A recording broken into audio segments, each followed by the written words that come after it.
We go. You know what time it is. Deeper dives back after the weekend. Hopefully, you all had a great one. Enjoyed that Wilder Fury fight. Some may say it was disappointing. I don't know. I enjoyed it.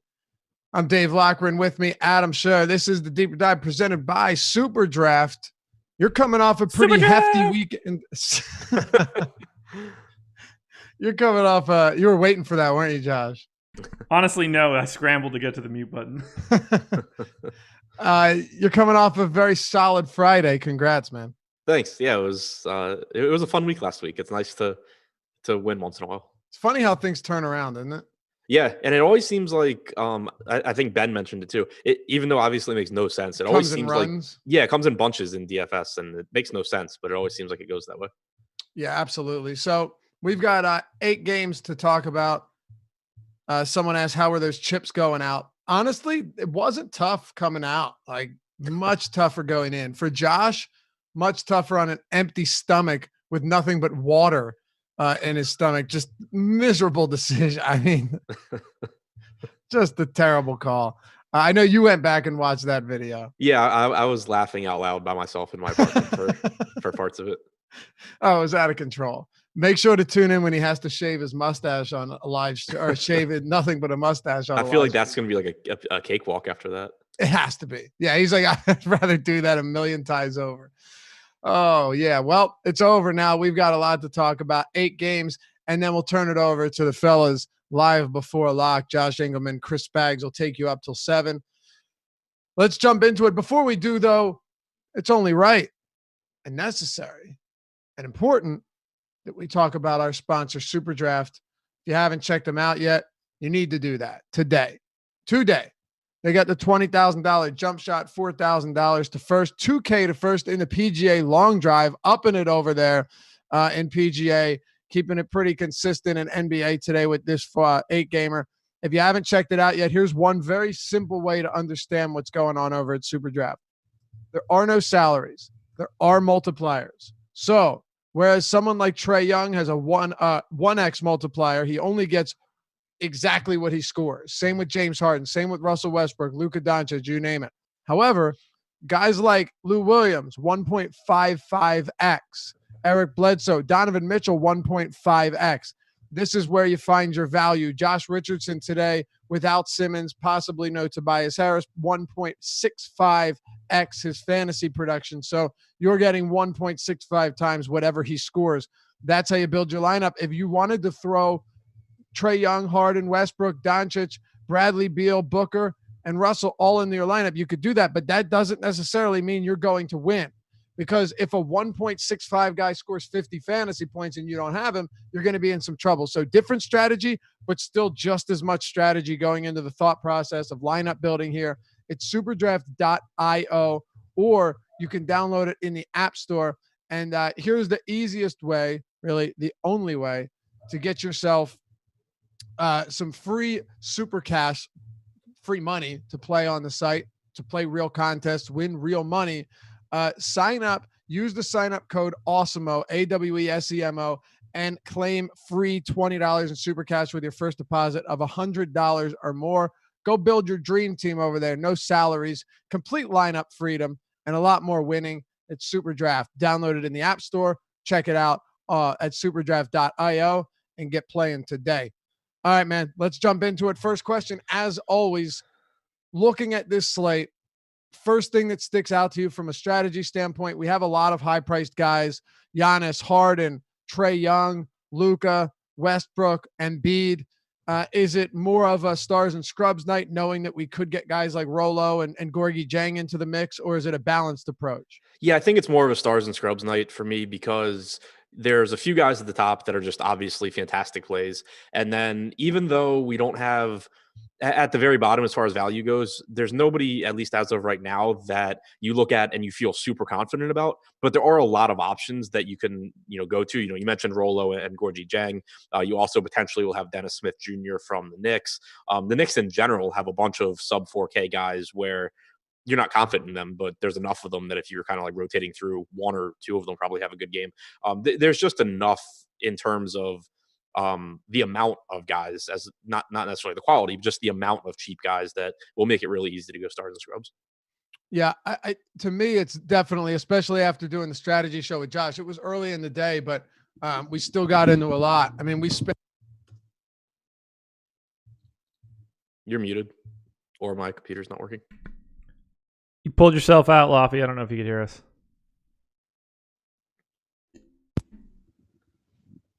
How about now? Yeah, Amateur. I went to adjust my mic, and the whole arm came out of the stand, and I was just holding it up. Probably tighten that up a little bit. We spent like 30 minutes on the Memphis game, on the Memphis alone, because there's so many moving parts there. So I definitely think as of now, there's a lot of strategy going into how you approach building lineups today and what your exposures look like. One more question we had from chat. It could be overblown. Maybe there's nothing here. Eric Johnson says, thoughts on the players at the Kobe Memorial today? What are your thoughts? I think it's a viable question. Yeah, I talked about it in Slack a little bit earlier. It's not changing my projections on any of them because I just don't know how to quantify anything. But the biggest thing for me is just keep an eye out even more than usual. Be ready for like late news with somebody being late to a game or something like that.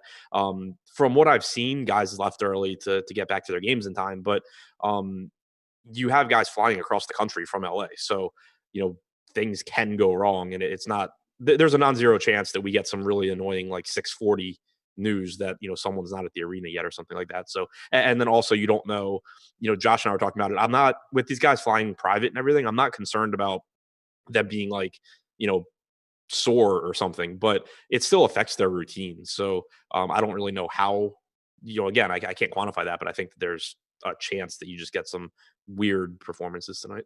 Something really great happened at that memorial too. Did you see the Michael Jordan thing? I saw the end about the meme. Yeah, he's like, I told my wife I wouldn't do this because now I'm going to be a crying meme for another 3 to 4 years. And it was like, it was really cool. There was like a brief moment of levity and everyone erupted in laughter and applause, which was really cool to see when everyone's really somber, Yeah, that and the Shaq story went over really well too. I missed that, but Shaq's one of like the smartest dude. He's a sharp fella. I know Charles Barkley and him are friends, so it doesn't look great for Shaq, but every time I watch anything or listen to anything with Shaq, it's one of the most enjoyable experiences ever. Hot Ones, the show Hot Ones? No. You don't know that show? Josh, you know Hot Ones, right? Yeah, man. Yeah, Shaq was on Hot Ones and he lost his shit.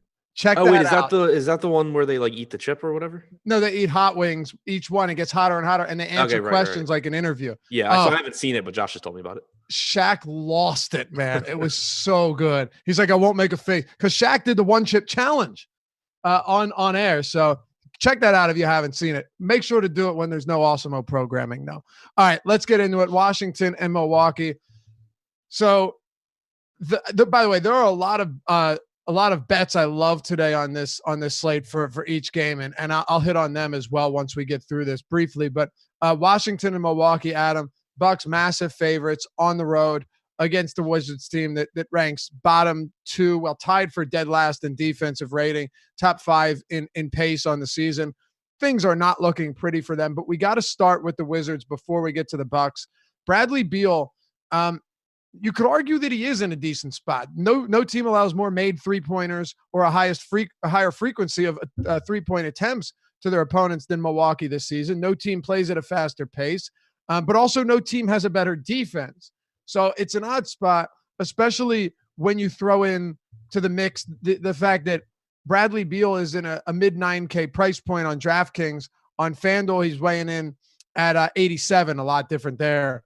But on DraftKings, there are a lot of other high-priced guys that are very appealing today. So where does he fall into the mix? Yeah, I think that's the biggest issue for me in getting to him, is that it's not that I really have an issue with Beal here, although, it is a back-to-back. He did play 39 minutes yesterday, and I don't have it confirmed, but I believe he is one of the guys flying across country from LA. So, again, not a big deal to me, but the back-to-back, the bigger concern, and more than everything, it's just that he's priced around a lot of players I really, really like. So, I'm not overly concerned about Beal, especially because, if this game does stay close, there's a really good chance it's because Beal's having a big game. You know that he's going to play big minutes if it's competitive, and he's going to lead the team in usage. So all that looks really good. It's just when you start comparing him across price or across positions and two guys similarly priced to him, even at the same position or similar, or even at the guard positions, you have Luka, who's not that much more expensive. You have Embiid on DraftKings at the same price at center. So it's just really difficult for me to prioritize Beal, even though in a vacuum, I think he looks fine. Is there anyone from Washington that stands out to you? Like any interest in Ish Smith or anyone in the center position with Thomas Bryant sitting out? It depends on the Davis Bertans news. We're still waiting on that. He's questionable with a sore knee. If he's in, I don't have anyone that I really consider a priority from Washington. I still think you could use, if you're playing a bunch of tournament lineups, you could look to Mo Wagner as a potential value option, or even Jan Mahinmi as a potential value option. But if Bertans is in, the problem that you still run into with those centers is that the Wizards actually hadn't been playing a 3-center rotation. They've been playing a 4-center rotation with Bryant and also Rui. So if Bertans is in, I still expect that you're getting something like around 20 minutes apiece from Mahinmi and Wagner, as opposed to them splitting a full 48 minutes. If Bertans is out, though, I would expect that you're getting a 48-minute split from Mahinmi and Wagner, so they would start to become a little bit more appealing. I want to talk about Milwaukee, spend a little bit of time on the center spot.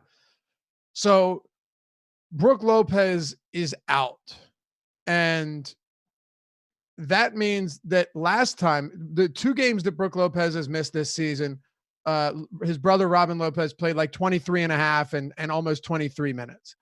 Both of those games were decided, Adam, by like 40 points, right? Monster. Oh, that looks good. Yeah. Warm or cold? Warm or cold? 40-point games. They blew out Charlotte. They blew out the Knicks. And he would have gotten a little bit more run than that. At the time, however, Marvin Williams was not on the Milwaukee Bucks, and he got a little bit of center run in a blowout last time. So the big question here is, how many minutes are you projecting Robin Lopez for? Because I could see him getting to the mid-20s here, especially given that Marvin Williams didn't even enter that last game. His almost every minute he played was, I'm pretty sure all of the minutes in the first game was one rotation in a blowout. So what are your thoughts here for the Milwaukee front court with no Brook Lopez? I went 24 minutes on Lopez. I mentioned too. the same thing you did in the deep dive article today, that in the 2 games he started for Brook, he actually could have played more had the game been competitive into the fourth quarter.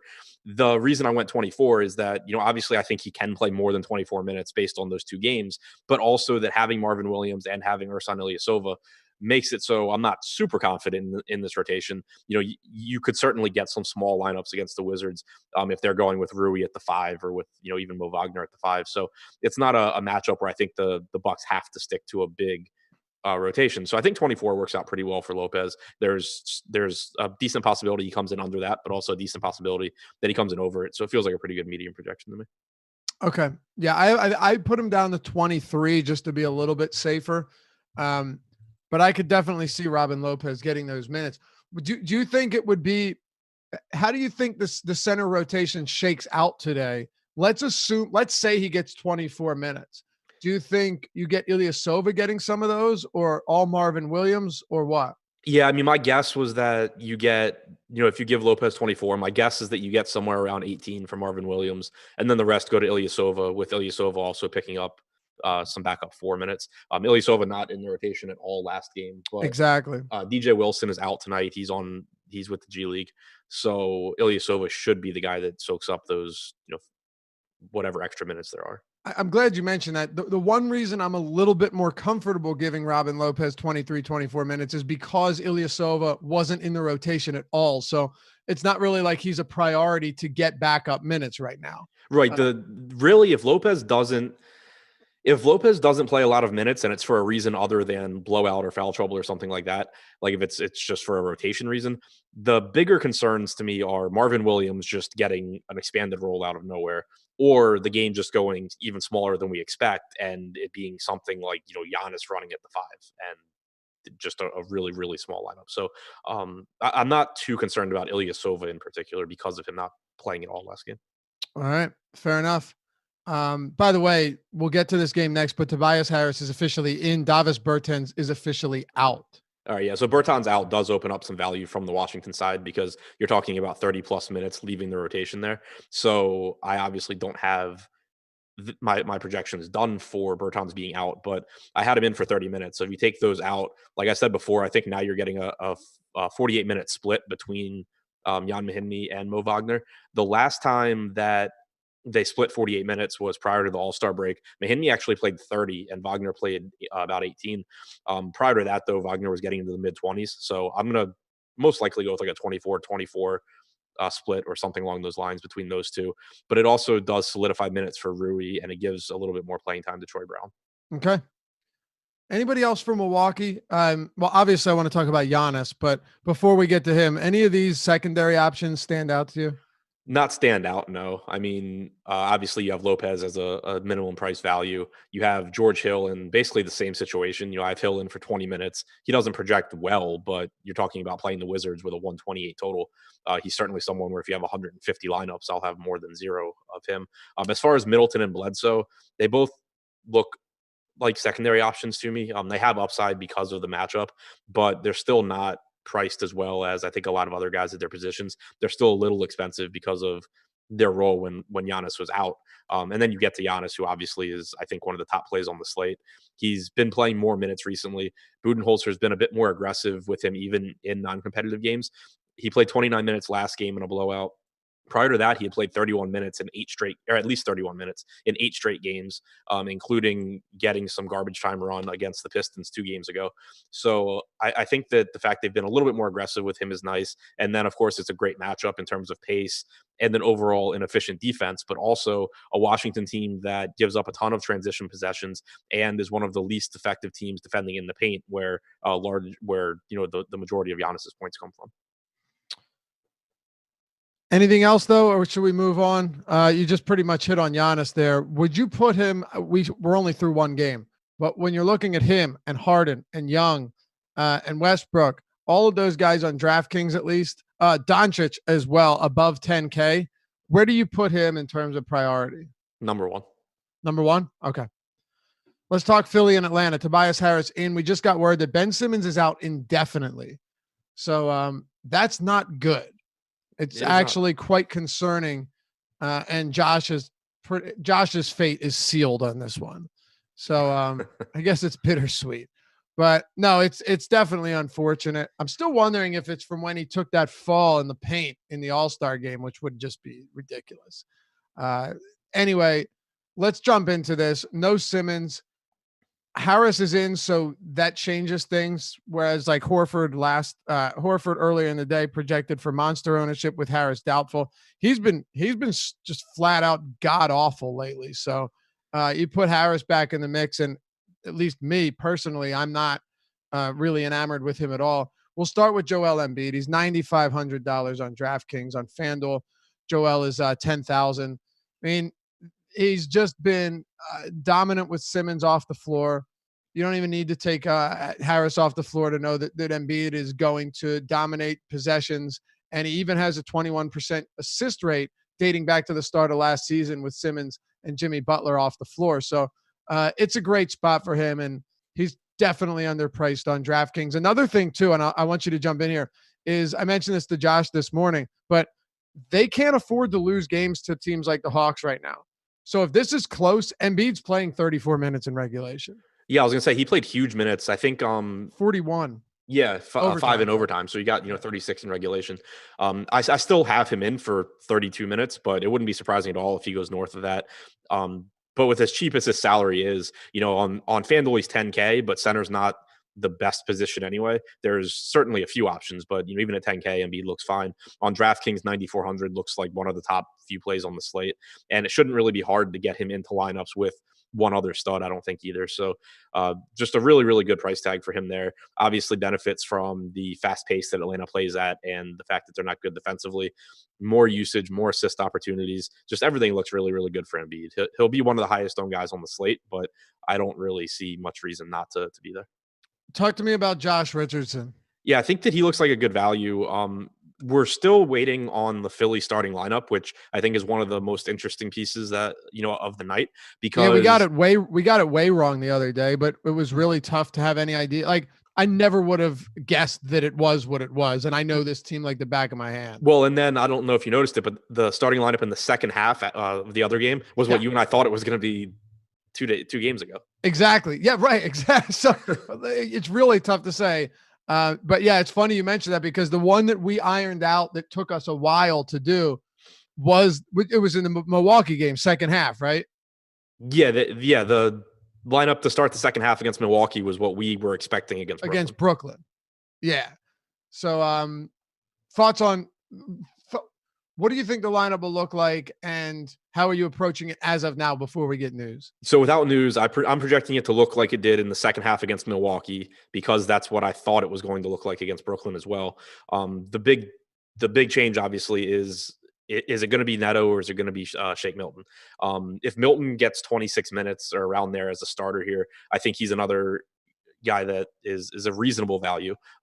There's still a lot of bodies there that can potentially take minutes away from him depending on how the game goes. It's not someone that I have as a core player or anything like that. But if really whoever's starting out of Milton or Neto is the guy that you can consider, just because they're cheap and they're playing the Hawks and they should play in the mid-20s in minutes. Korkmaz, I assume, will start over Robinson. He's still not someone that I'm really that interested in, though. But again, he is playing the Hawks. He is cheap, so there's a little bit of value there. As far as Josh Richardson goes, though, I do expect big minutes from him. Only, he was disappointing against Milwaukee. Only played about 29 minutes, but played 39 against Brooklyn, including overtime. I have him in for 34 minutes here. Gets a little bit of a bump in assist percentage without Simmons, but mostly it's just the fact that he's cheap. He's going to play, or should play, big minutes, and he's facing the Hawks. Did you talk about Harris yet? No, I didn't. So he's in. He was doubtful earlier in the day. Actually, matter of fact, DraftKings had the out designation next to him. It's since been removed, dealing with this knee injury. Does he make any sense, or is this a spot to easily get away from Harris? No, I really like him. He's gonna play big minutes, assuming he's healthy. I mean, he played ridiculous minutes in the game against Brooklyn when Simmons was out before. I have him in for 36 here, but I think he could get even more than that.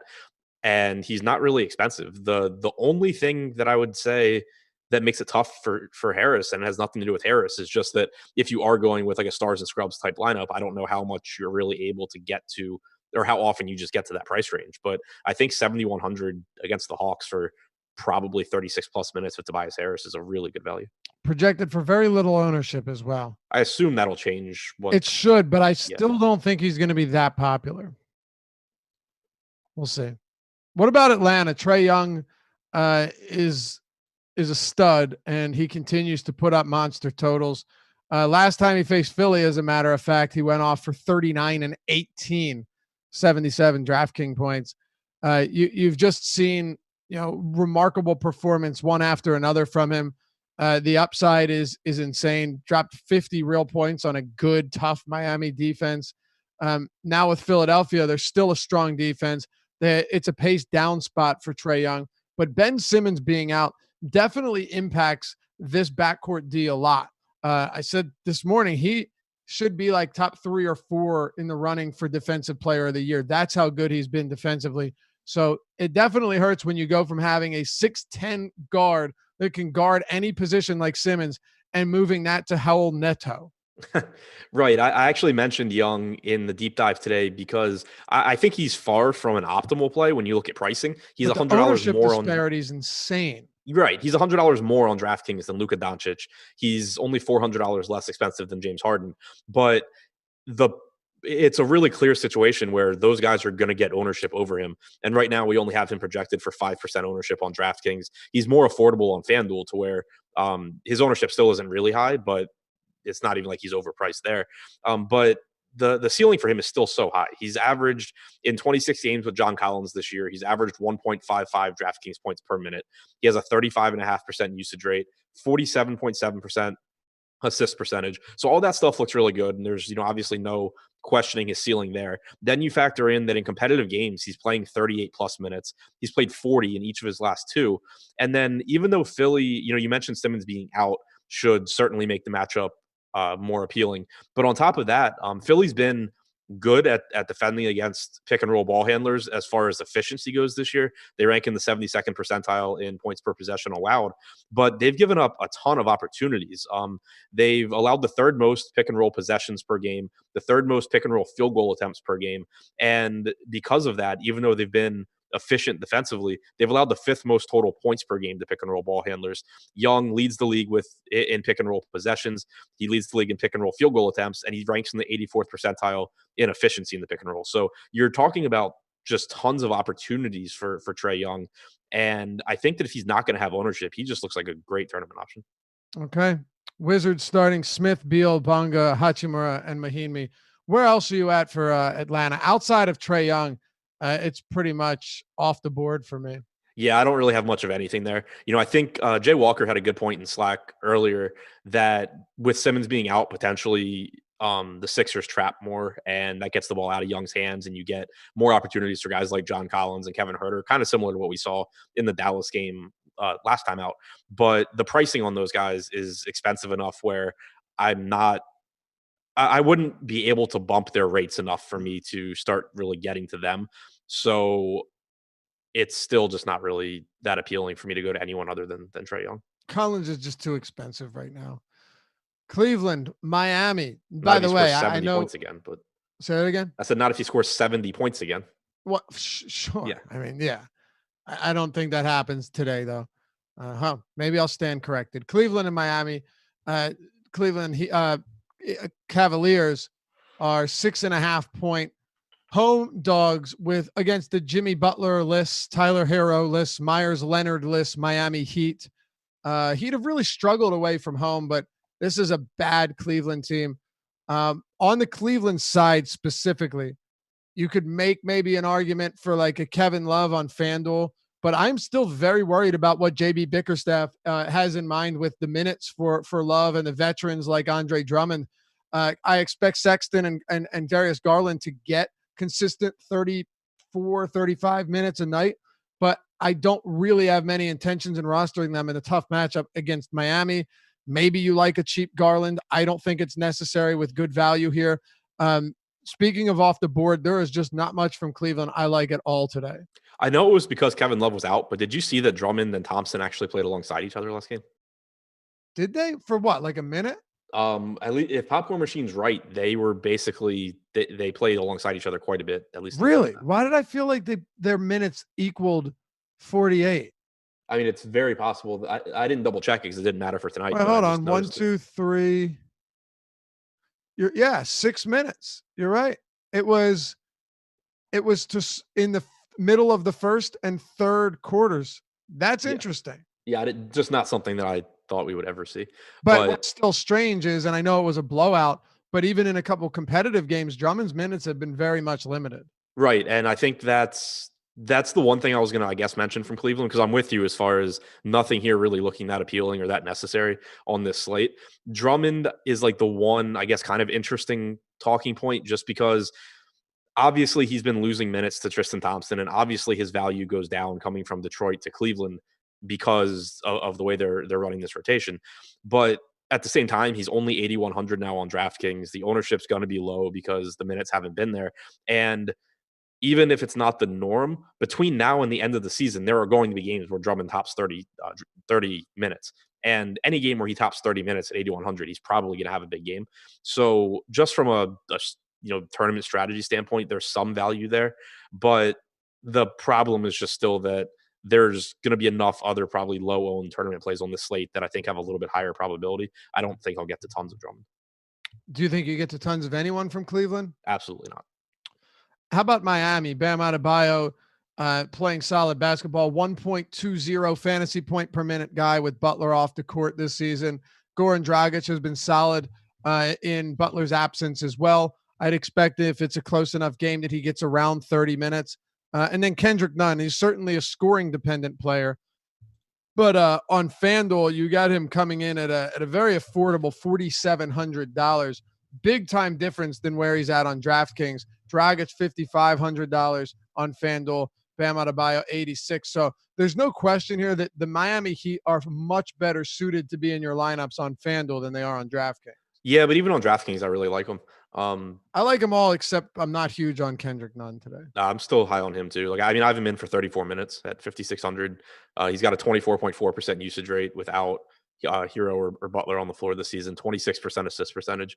But Dragic at 6K, I think it's obviously not the really easy play that it was last time out, where Dragic was, I think, 54 and Nunn was like 46.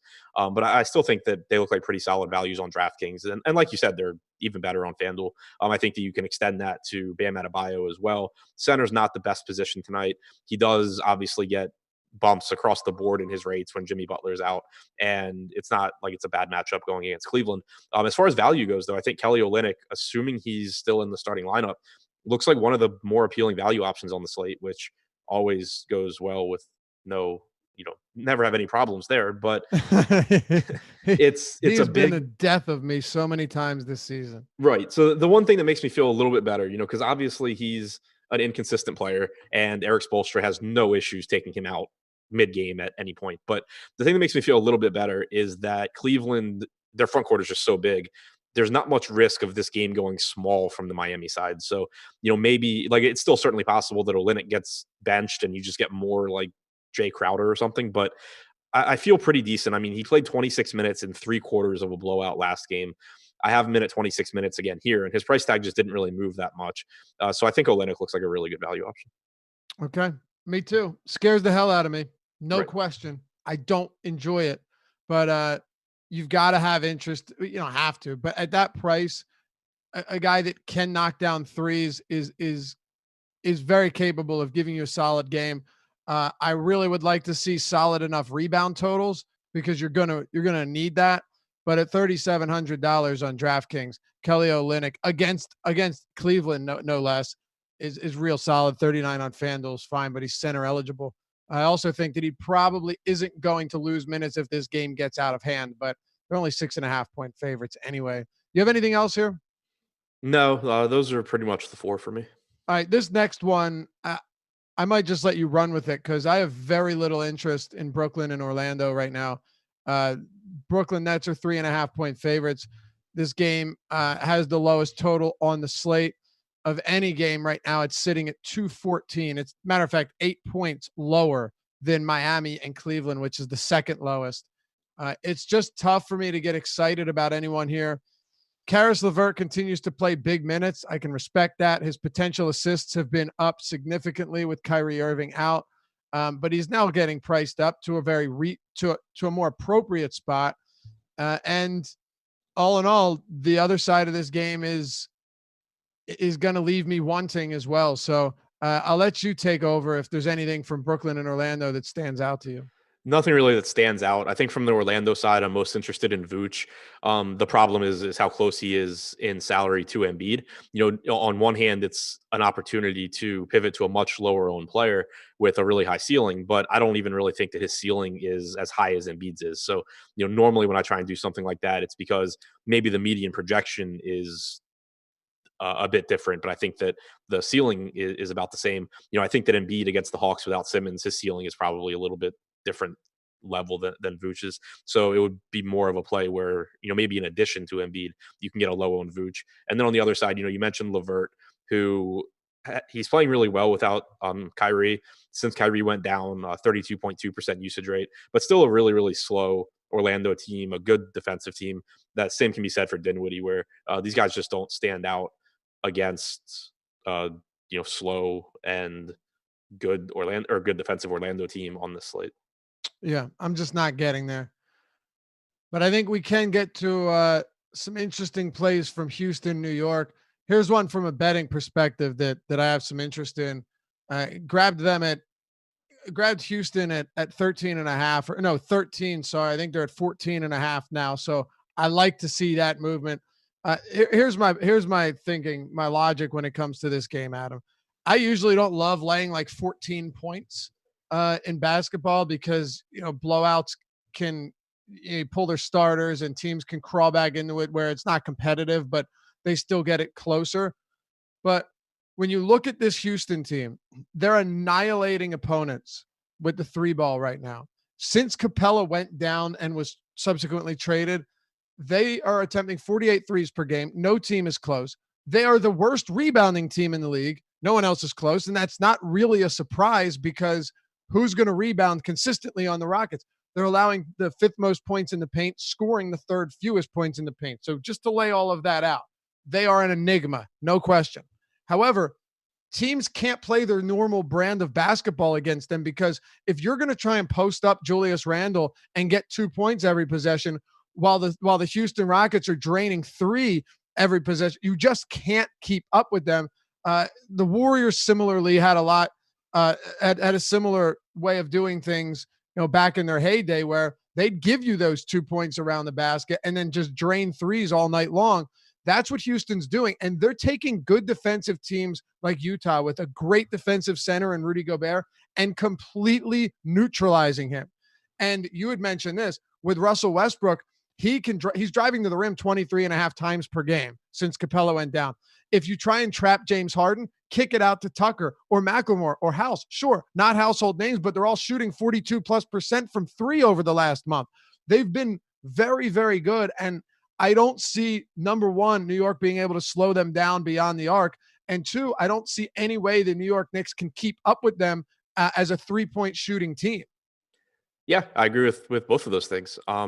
We joke about as the NBA has gotten more into 3-point shooting and smaller lineups that they're doing stuff that we've all been doing in NBA 2K for the last 15 years. Right. But the Rockets really finally just did what we've really been doing in 2K and just not playing a center and just shooting with 5 guys. And it's you can debate all you want about if it's going to be effective in the playoffs, but it's effective when you have this team and you're at least getting a lot of 3-point opportunities. So it's been pretty fun to watch so far, and I think that it's a good matchup for him. I agree with you where the problem that you run into is the price tag on Robert Covington is coming up.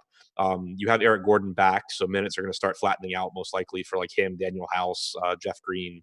These guys are probably going to start kind of eating into each other, but you should still get a really, really good Russell Westbrook who it's easier for him to get to the rim. That's where he needs to be. He's not a 3-point shooter. He's not shooting from the mid range this year, which is really, really good. So his production should still be there. And then, Harden, of course, is still one of the highest upside guys in the league.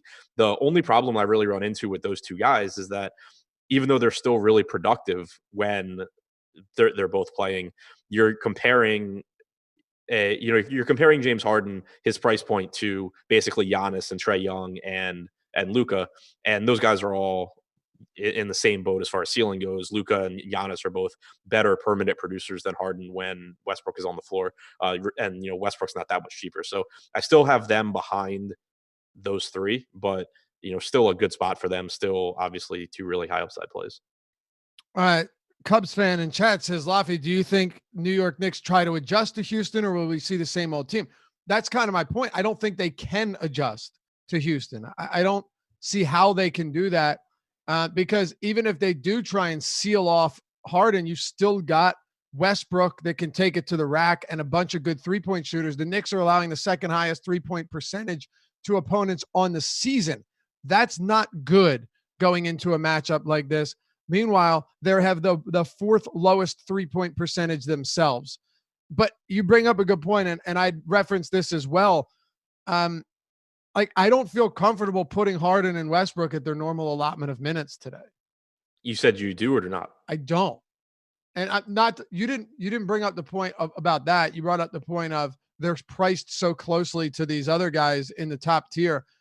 I'm uncomfortable giving them 38 minutes today in this spot. Right. And I mean, I will, but even if I do that, it's just not going to put them ahead of those other 3 for me, especially of Luka or Giannis. Any other interest in the rest of Houston? Not in Houston, no. Okay. What about the Knicks? Yeah, I mean, I think the Knicks are a nightmare if you're a single entry or a 3-max player, and they are on this slate, I think, actually a really interesting spot if you're an MME player, because you can't really pinpoint where production is going to come from amongst the cheap guys on this team because they're not very good. The rotation is not all that consistent.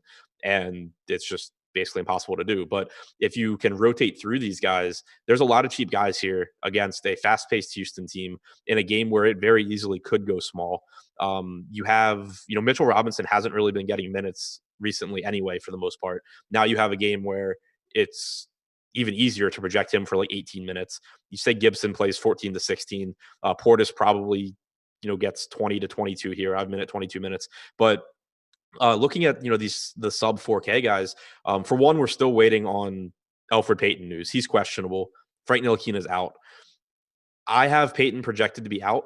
If he's in, then it does take, some of the value away from the Knicks. But if he's out, you get a $3,300 Dennis Smith Jr. who should play upper 20s in minutes, but you also get potentially more minutes for someone like Reggie Bullock, who is one of their more appealing options as far as trying to match threes with Houston. You get Mo Harkless at $3,100, who is not a high probability play at all. But if I had to pick like one just completely unowned punt that I thought could have a big game tonight, I would go to Harkless, because he only played 16 minutes last game, but he played 25 in his first game with New York. He actually started the second half last game too. Didn't play much in the second half, but he did start over Bullock. But he just has a role here when you're talking about defensively against, two dominant ball handlers in Westbrook and Harden, but also against a team that plays really small. I don't think it would be surprising at all to see Harkless get back to like 26, 27 minutes.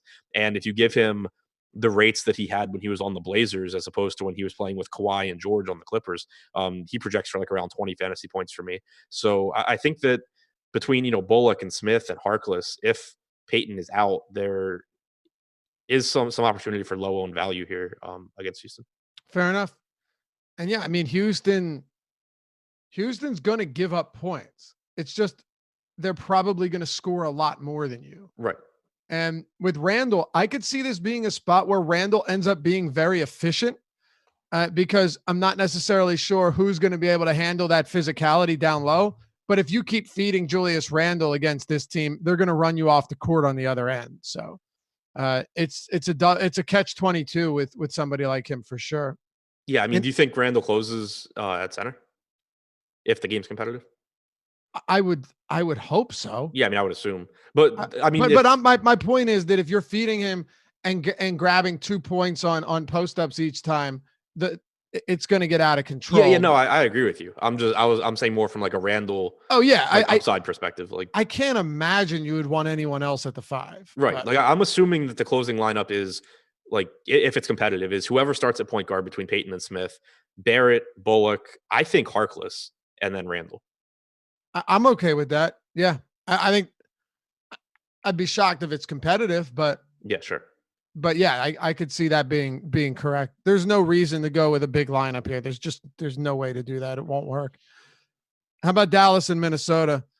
Dallas Mavericks, big favorites here against the Townsless Minnesota Timberwolves. We'll start with Dallas. This is I'm very intrigued by not just Luka, but also by Kristaps Porzingis, because you take a look at what Minnesota's running out at the 5, and Porzingis should be able to destroy them down low. And I don't see anybody really being able to challenge him beyond the 3-point line, given his size, whether it's Naz Reid at 6'9" or James Johnson at like 6'7". We'll get to Doncic, but I do find Porzingis to be a very interesting play here. His ownership has come up, but it's not crazy high. And he's played still significantly or really well with Luka back in the lineup. What are you doing with the Mavs today? Yeah, I agree with you on Porzingis being an interesting option if his ownership's going to be down a little bit. It's still kind of tough for me because I just want to get to Embiid so bad at center because I do like Vooch if I'm going to like a second center. But I think Porzingis is fine, and I do agree with you that matchup-wise, there's just no answer for him for Minnesota. He has been playing better recently as well. So I do think that there is a nice ceiling for Porzingis. For the rest of Dallas, there's, outside of Luka, pretty much nothing I'm interested in now that Luka's back and Porzingis is back. You lose a lot of that other value. Luka, easily the number one guy for me from Dallas, neck and neck with Giannis as far as my favorite play on the entire slate. Only 10-5 on DraftKings. He's not expensive on FanDuel either. And he's averaged for the season in games when Kristaps Porzingis plays. Luka has averaged 1.77 DraftKings points per minute. You should get around 33, 34 minutes from him, assuming that Minnesota can hang in this game. Dallas is a 13-point home favorite. But, even if Luka loses a couple minutes to blowout, it's probably because he had a very, very efficient, 30 minutes or so. I'm with you. Those are the only two guys I like from Dallas. Do you have anything else? Nope. How about on Minnesota? D'Angelo Russell going to play. He's not on the injury list. That's good. Towns remains out for, I don't know, a while. Won't even be reevaluated for another couple of weeks. Naz Reid's averaging more than 7 fouls per 36, which is remarkable. And him and James Johnson have both seen pretty significant price hikes. Let's start in the backcourt. D'Angelo Russell should see big minutes today, will be the clear priority offensive option. And then Malik Beasley, who has certainly carried his weight and more over the last few games as a scorer. Yeah, so you're getting pricing coming up, but there's just so many opportunities for guys to score on this team now. You have, D'Angelo Russell, who's going to get tons of opportunities. He's expensive, but not, too expensive. The problem is when you start comparing him to other positions, we talked about Porzingis on the other side as a secondary option. He's even less expensive than Russell is. You have plenty of guards that you like. So really a secondary option for me there. Beasley is up to $6K. Since joining Minnesota through 5 games, 24.9% usage rate for Beasley is pretty nice. Not much in the way of peripherals, but still the second or third scoring option. What else are you doing with the Timberwolves? So Jake Layman is back. I'm not giving him a ton of minutes, but it's at least one other body that could kind of mess things up. I think beyond Beasley and Russell, the only other piece that I have interest in is Naz Reid, who got the start 2 games ago, played 32 minutes, started again yesterday against Denver, played 22 minutes, but was in foul trouble pretty much from the jump against Jokic. Certainly could run into foul trouble again here, but he's a productive enough player. If you expect 28 to 30 minutes, he starts to look pretty appealing. Okay. Yeah, it's crazy though. 7.3 fouls per 36 is a lot. It makes it so I can't give him like a 32-minute projection, even though I think that's what he plays in a perfect world. Mitchell Robinson. Yeah, exactly. Pretty much. Mitchell Robinson, before it became apparent that no matter what, they hate him anyway. Right, exactly. Mitchell Robinson, if he would play more minutes in the event that he wasn't in foul trouble. Right. Yeah. Do you want to talk about anything else for Minnesota, or we should close these last 2 games out? Yeah, I think we can go to the last 2. All right. Oh, hey, for those of you that are new to the stream, first of all, welcome new to the channel. Welcome new to Awesemo. Welcome. You can get half off your first week at awesemo.com, Awesemo Plus Platinum subscription by using the promo code Deeper Dive, all one word, Deeper Dive, over at awesemo.com/join. It'll get you 50% off your first week. You're talking ownership projections, player projections, the boom bust tool, all of our premium articles, the lineup builder, our expert syllabus or survey. There's the Fantasy Cruncher add-on. There's so much more. We got everything from MLB to NBA to football to XFL to NASCAR to PGA to betting. You name it. If they have contests, if you can bet on it, we've got you covered. Use the promo code Deeper Dive. And by the way, all of those tools that I reference have been developed and used every day. Not just the name on it, but used by Alex Baker himself. Awesemo, the #1 ranked DFS player in the world. Deeper Dive, one word, will get you 50% off your first week. Utah, Phoenix. Utah sitting pretty heavy favorite here against the Suns. They've had some ugly home games recently, but you have to think that they come through pretty easy in this one. What are you doing with guys like Rudy Gobert at $7,900 on DraftKings and Donovan Mitchell at $75? I'll get to Mike Conley in a moment, but I want your thoughts on those two first. I love Gobert here. He was really, really disappointing against Houston last game.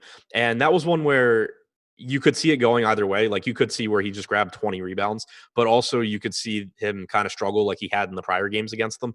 And this is a spot that I think sets up a lot better for him, just because it's back to being, a traditional team that he's playing against. You have DeAndre Ayton playing huge minutes for Phoenix, not a good defender, not, a great, not someone that's going to really be doing anything to take fantasy points away from Rudy Gobert. And you're not going to have Rudy Gobert defending the opposing point guard because the opposing point guard is the only person on the floor that he can defend, like it was against Houston. So I think things should be back to normal here for Gobert. You should get, if the game's competitive, 36 plus minutes. If it's not, still probably like 33 or 34. And I just think it's a great spot for whatever it's worth. Obviously not something that either of us put too much stock into, but it kind of just reinforces the fact that it is a good matchup. He's faced DeAndre Ayton 3 times so far since Ayton joined the league, and Gobert has averaged 1.49 DraftKings points per minute across those 3 games. All 3 performances were about the same, so not even skewed by one game in particular. Okay. How about Mike Conley? I think he looks like, decent value. He played 34 minutes last game. I think you're normally getting like 32 to 34 in that range. And his salary really hasn't moved up. Phoenix hasn't been a terrible team defensively. They haven't played at a ridiculously fast pace. But on the other hand, they haven't been great defensively, and they don't play a slow pace either. So Conley's just looking like one of those guys where if I get to the $5,300 price range, I like him. But I think that in a lot of lineups, I'll just end up going a lot cheaper than that. Okay. Do you want to talk about anyone else, any of these secondary options like Bogdanovich or Ingles? I think Bogdanovich and Ingles fall into the exact same thing I just said about Mike Conley at their respective price points. Okay. How about the other side? DeAndre Ayton coming off 2 of his last 3 games. He's got 28 and 19. Pretty solid. He's expected to play here. Mostly everyone's getting healthy, but it is a pretty tough spot on the road. As the Phoenix Suns continue this road trip. It is their 3rd straight road game and 4th in their last 5.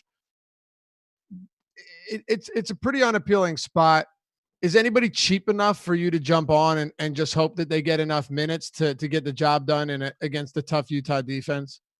I think Booker would be the one that I look to first. He's only $8K on DraftKings. He's 8,100 on FanDuel. Both of those are pretty appealing prices for a guy that, if the game's competitive, is probably going to play 37 or 38 minutes. And he's going to be first on the team in usage. He's going to be, he has about a 30% assist percentage alongside Rubio over the last couple months as well. So he'd be the first guy I look to. Ayton is someone that I really like rostering at low ownership. It's just really, really hard for me to get there on this slate because there's going to be enough low-owned centers that I think have a little bit higher probability of success than he does in this spot, even though he is probably going to be low owned. It's just really, really tough for me to get to anything on Phoenix outside of Booker. All right, let's close it out. And hey, I appreciate all you guys who have already hit that thumbs up. If you enjoy the show, much appreciated. You hit that thumbs up, like the video, subscribe, hit the notification bell as well, so you always know when new content's going to drop next. So here's what we're going to do here, Adam, before we turn it over to the fellas at Live Before Lock. I'm going to let you run with the Clippers, and I want to give ourselves ample time to cover this Memphis Grizzlies team afterwards. So nail this Clippers team down, and then we'll finish it out with the Grizzlies. So we have George and Beverly both questionable. I have them in for now. I don't really know what else to do. Line keeps moving in favor of the Clippers. It's moved quite a bit over the past few hours too. Yeah. So, I mean, I'll be like, if George is out, Kawhi becomes a fantastic option. But there's still just enough really good options on the slate that I already know exactly what I'm getting, that I'm not going to get to a whole lot of Kawhi. I'm going to assume that George plays.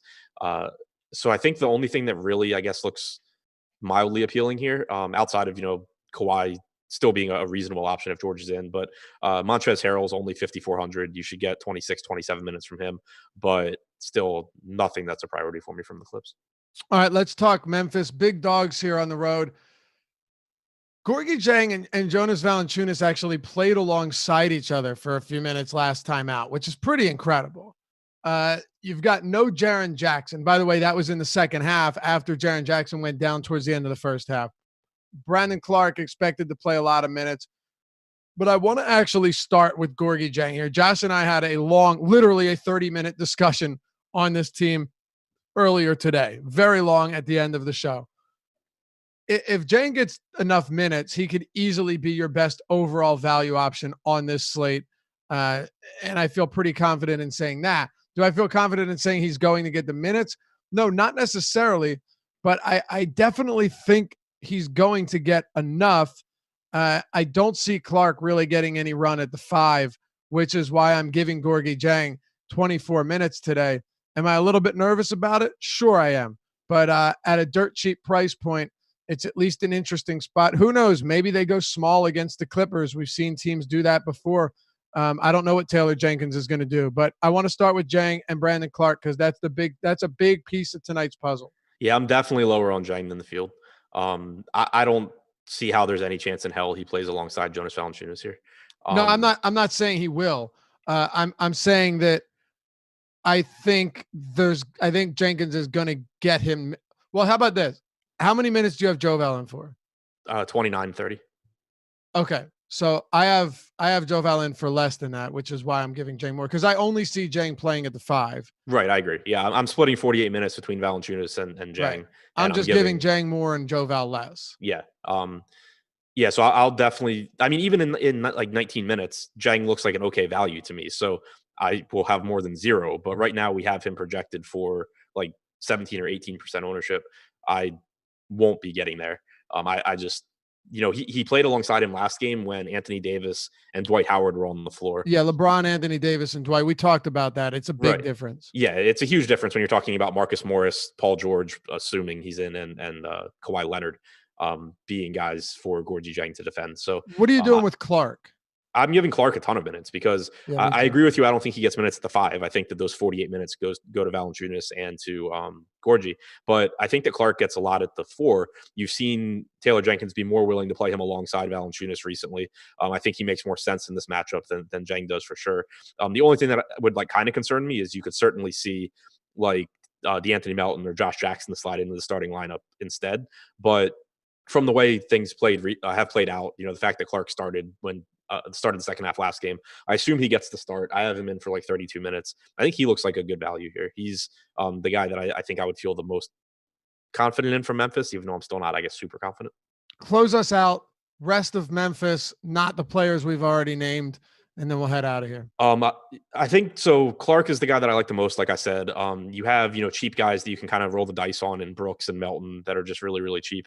But I do think Valanciunas deserves a mention specifically as a tournament play at low ownership because, for one, the fact that Jackson is out, I think could have a trickle down effect on Valanciunas' ownership if this game's minutes, if this game's competitive, because like Brandon Clark will still get his without affecting Valanciunas, which I think is appealing. But on top of that, even though the Clippers are a small team, they're not a team that you worry about Valanciunas losing minutes because of the matchup, because Zubats has attempted 2 3-pointers all season long. Montrezl Harrell is essentially afraid of / incapable of shooting from outside of the paint. So neither of these guys are stretching the floor and taking Valanciunas off. So if the game's competitive and he's not in foul trouble or anything like that, I think you get towards the top of the minutes range for Valanciunas at virtually no ownership and a cheap price point. Very quick rapid fire. Josh Jackson, Ja Morant, and Dylan Brooks. I think Brooks and Jackson would be the 2 most appealing just because they're the cheapest. I'm expecting mid-20s in minutes from Jackson. I think Brooks gets up around 30 minutes and he'll shoot a lot. It's just that it's a tough matchup and who knows how it goes, how often it goes in. Morant is kind of tough just because of the price range and the position. All right. Stick around. Live Before Lock is coming up next. Thanks as always for hanging out with us. We appreciate you guys. Best of luck. We'll see you back here tomorrow. And head over to SuperDraft, sponsor the Deeper Dive. Use that promo code Awesemo. Get $20 in free super cash when you sign up and deposit $100 or more. See you tomorrow. Peace. SuperDraft.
everybody? Welcome to the Awesemo.com live before lock show. Got ourselves an 8-game NBA DFS slate to talk about. A lot of value, lots of stars and scrubs going on. We'll talk about which scrubs you can trust and which stars you're going to be wanting to go into. I'm Chris Spags, joined once again by a man who's in much better spirits than the last time you may have seen him on Friday's live before lock, the Chubster Josh Engelman. How you doing, Josh? I don't want no scrubs.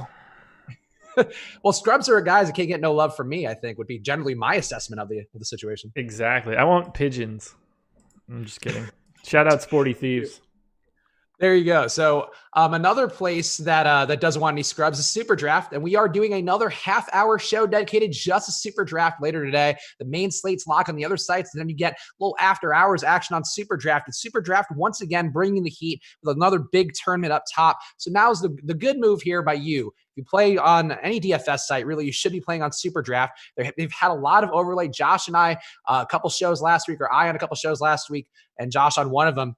Just saw the tournament not getting filled down to the wire and really need to take advantage of it. Overlay is one of the best things you can do for yourself as a DFS player, and SuperDraft has a ton of it lately. Let's go check them out right now at superdraft.io. If you use the promo code Awesemo10, you get $10 free with no deposit, $20 with a deposit of less than $100, and $30 with a deposit of more than $100. So if you're depositing more money, they're giving you cash right away to play their games.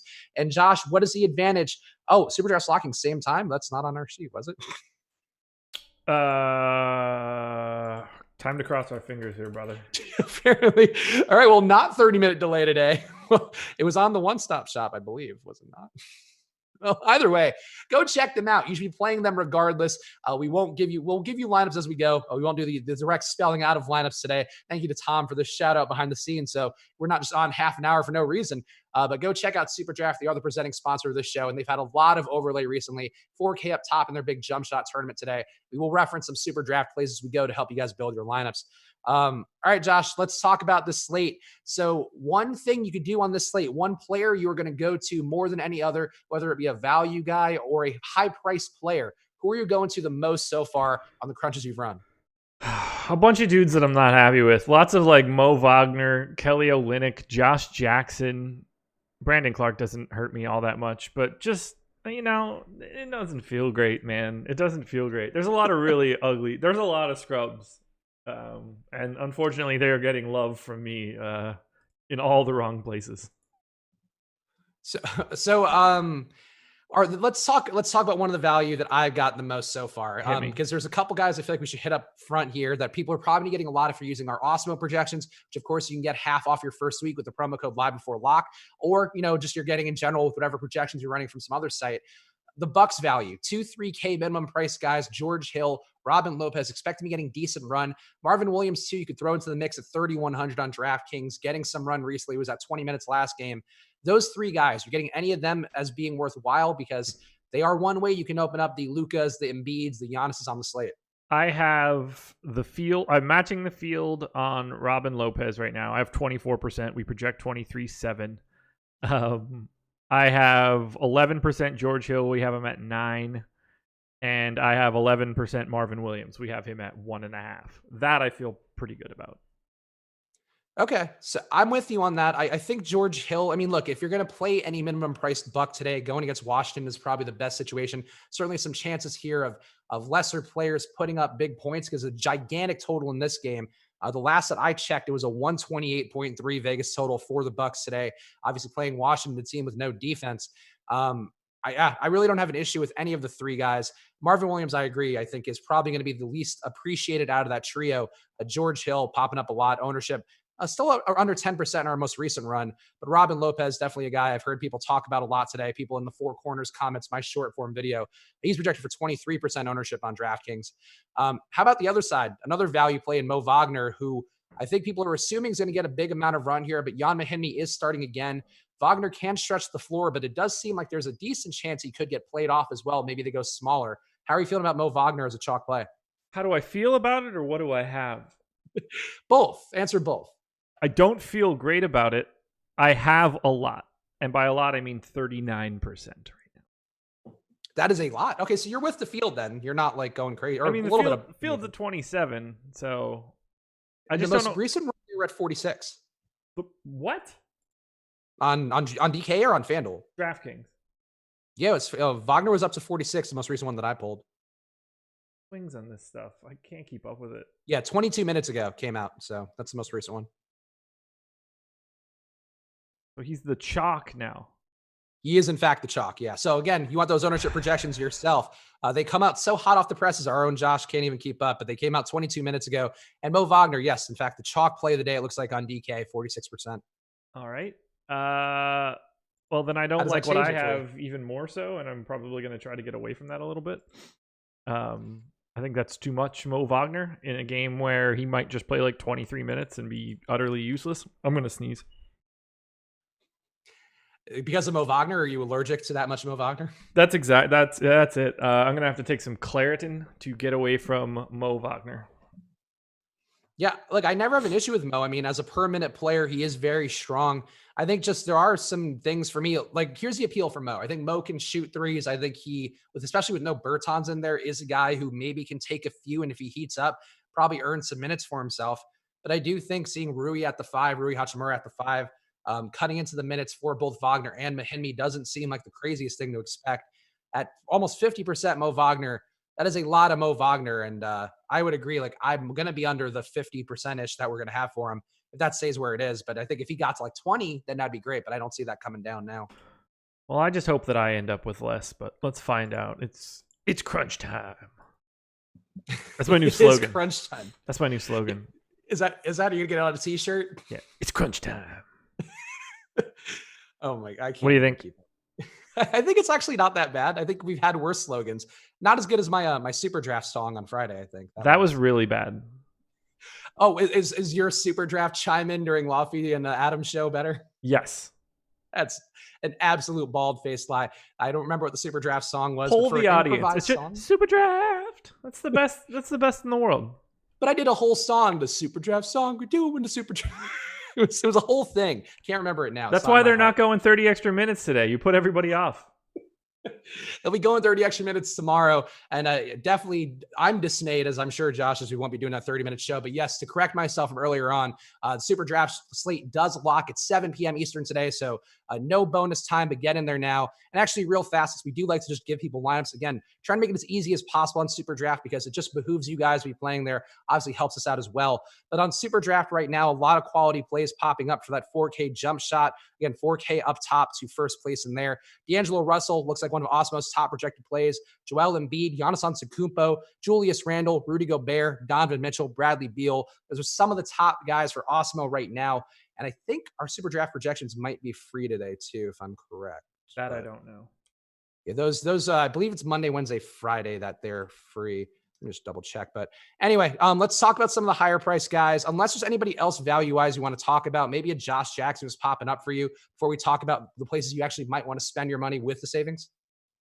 Let's see. On my last run, I did have a decent amount of Josh Jackson, 24%. In fact, feels a little scary, but it's not as if my projection is look, somebody is going to pop up as getting a bunch of additional time from that Memphis team. Like something's going to rise to the top. I don't know who that's going to be, so I'm casting a pretty wide net, but Josh Jackson appears to be like, I kind of feel a similar way about the Anthony Melton tonight. I want to get one of those guys. I just don't know which one of those guys it's going to be.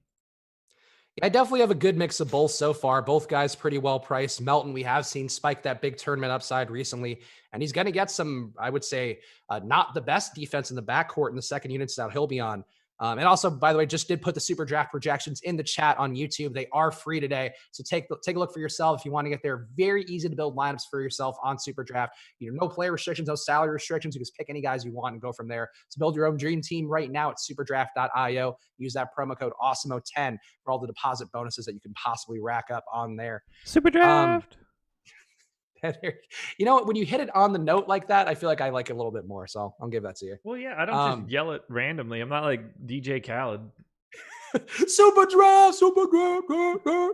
I wouldn't mind that if we started producing more DJ Khaled style with your beats. I would. All right. Pay up options, Josh. We talked about some of the value. Actually, one other value guy we should talk about, I guess, quickly, who I know you enjoy obviously the DFS community enjoys the nickname Gorgeous Dong for Gorgie Jang. Did pick up big minutes in that game. I know you and Lofty talked about it at length on the strategy show this morning, but Gorgeous Dong, Gorgie Jang, how are you feeling about him today as value, given the fact that people will see those minutes last game? He did play pretty big minutes, but going against a Lakers front court, which is very large, this Clippers front court, not quite the same situation. Yeah, he's been yo-yoing through my player pool all day today, from being not really that high to being at the top of it to being now somewhere in the middle. As of right now, I'm expecting to come in relatively close to the field. Right now, I'm a little bit under, actually. I'm at 9%. We'll see where that ends up on this next crunch. But there's just this sea of like guys that could play anywhere between 20 to 24 minutes today. And I'm trying to basically manage it so that none of them are going bonkers in my exposures. All right, that seems fair to me. Okay, so we talked about enough value. I think I'm going through my own, the Awesemo projections to see if there's anybody value-wise we're missing out on. I think we've covered most of the core guys there. So pay-up options, Josh. Joel Embiid, to me, is a guy I'm going on my way to pay up for. Giannis Antetokounmpo as well. Really a nice spot for him. Minutes seem like they're a little more stable. Playing Washington could be about as good of a spot as you're going to find. Certainly some blowout risk, but one would assume a home game. I don't know. Hopefully Giannis gets his full run there. Luka Doncic, also a great spot going against Minnesota, a team that's playing faster and with worse defense. Which pay-up option are you getting the most, or is there somebody I did mention that you're getting even more than those three? Yeah, I've got 67% Embiid right now. That's the no-brainer. I don't think he should really count. I think he just shouldn't be 9,500. Giannis is probably the guy that I'm getting to most, which is also a little bit surprising, but I'm north of the field there. Slightly north of the field on James Harden as well. Right now, I am basically a third of the field on Luka, which is scary. Why is he the one that's getting cut out for you? Just seems to have the lowest projection relative to salary. I took a look at his props about an hour ago, and they had come down a little bit since this morning. I actually had to give a haircut to points, rebounds, and assists. I don't know if that's just a sign that he's like a little dinged up. You know, maybe the expectation is he plays a minute or two less. But for right now, I have come off of Luka Doncic a little bit compared to where I was earlier today. All right, so let's talk more about Giannis then, because the one thing with him is he's not played Washington this year. The last time that the Bucks played Washington was that Chris Middleton, to a lesser extent Eric Bledsoe chalk day, where both guys went absolutely nuts. Middleton over 70 fantasy points, Bledsoe at 60 fantasy points. Theoretically, that means, obviously there's going to be a lot of opportunity against Washington, but the proof is certainly in the pudding there. With the field's ownership right now on Giannis, 20%. You said you're higher on that, but Is there a cap for you? Is there a level where it would swing the other way if we suddenly find Giannis to be 30% by lock? I don't expect his ownership to be moving all that much unless we start really getting more concrete pay down options. Like if Elfrid Payton then ends up out in the next 10 minutes and we get like a highly chalky DSJ, you might see Giannis come up a little bit. But for right now, if he's at 20, I'm comfortable being at 34 or so. Okay. That seems fair. Talk to me about Joel Embiid, because I'm wondering what your thoughts on him are overall. Big usage bump without Ben Simmons. Certainly the Sixers are playing to keep their season on track here, and it's a really good spot for Embiid going against Atlanta, at least on paper. Is there anything, I guess, you're feeling about Embiid? He's going to be chalky, but to me, he looks like well-deserved chalk in this spot today. I'm 2x the field right now. If he's still at 33.8 like he was before, somewhere in that neighborhood, I'm guessing. 33.2, so he just came down a bingo. little. So I've got 67. I think he's pretty clearly the best option for today. It doesn't get much better than the Hawks. Yeah, certainly does not going to be a better matchup for him. And again, no Ben Simmons, bumped him up, depending on where you're looking, about a 37% usage rate on the year for him without Simmons on the floor. Just gains a little bit more. The ball is going to go into him even more than it would otherwise. And a spot with Embiid where I find it hard to believe he would fail. Maybe for tournaments, some ways to pivot away, but I'm with you too. I'm very heavy on Embiid. I'm also a little bit over 2x the field on him with that ownership projection we have. How about the other Sixers for you? Tobias Harris is officially ruled in, had some knee issues, which bumped him down to a game time decision, but the news came out early enough where you'd assume he's been looking good throughout the day. I do like Tobias quite a bit. He and Josh Richardson are the Sixers I have the most of, not so much buying into the Al Horford thing. I just don't know. I just don't know he's the same guy this year. The usage over the last, I think, 3 weeks has been under 5% for him. He's just been not doing a lot How are you feeling about Horford overall? And to be clear, without Ben Simmons on the floor, how are you feeling about Horford? How are you feeling about the rest of the Sixers? Any of them seem worthwhile to you besides Embiid? Yeah, so I'm about half the field on Horford right now. I have 11%. I'm just not comfortable getting to him. Basically neutral with the field on Josh Richardson, and I'm okay with that. I had a lot earlier. I think I had his minutes just a hair too high now that Tobias Harris is back in.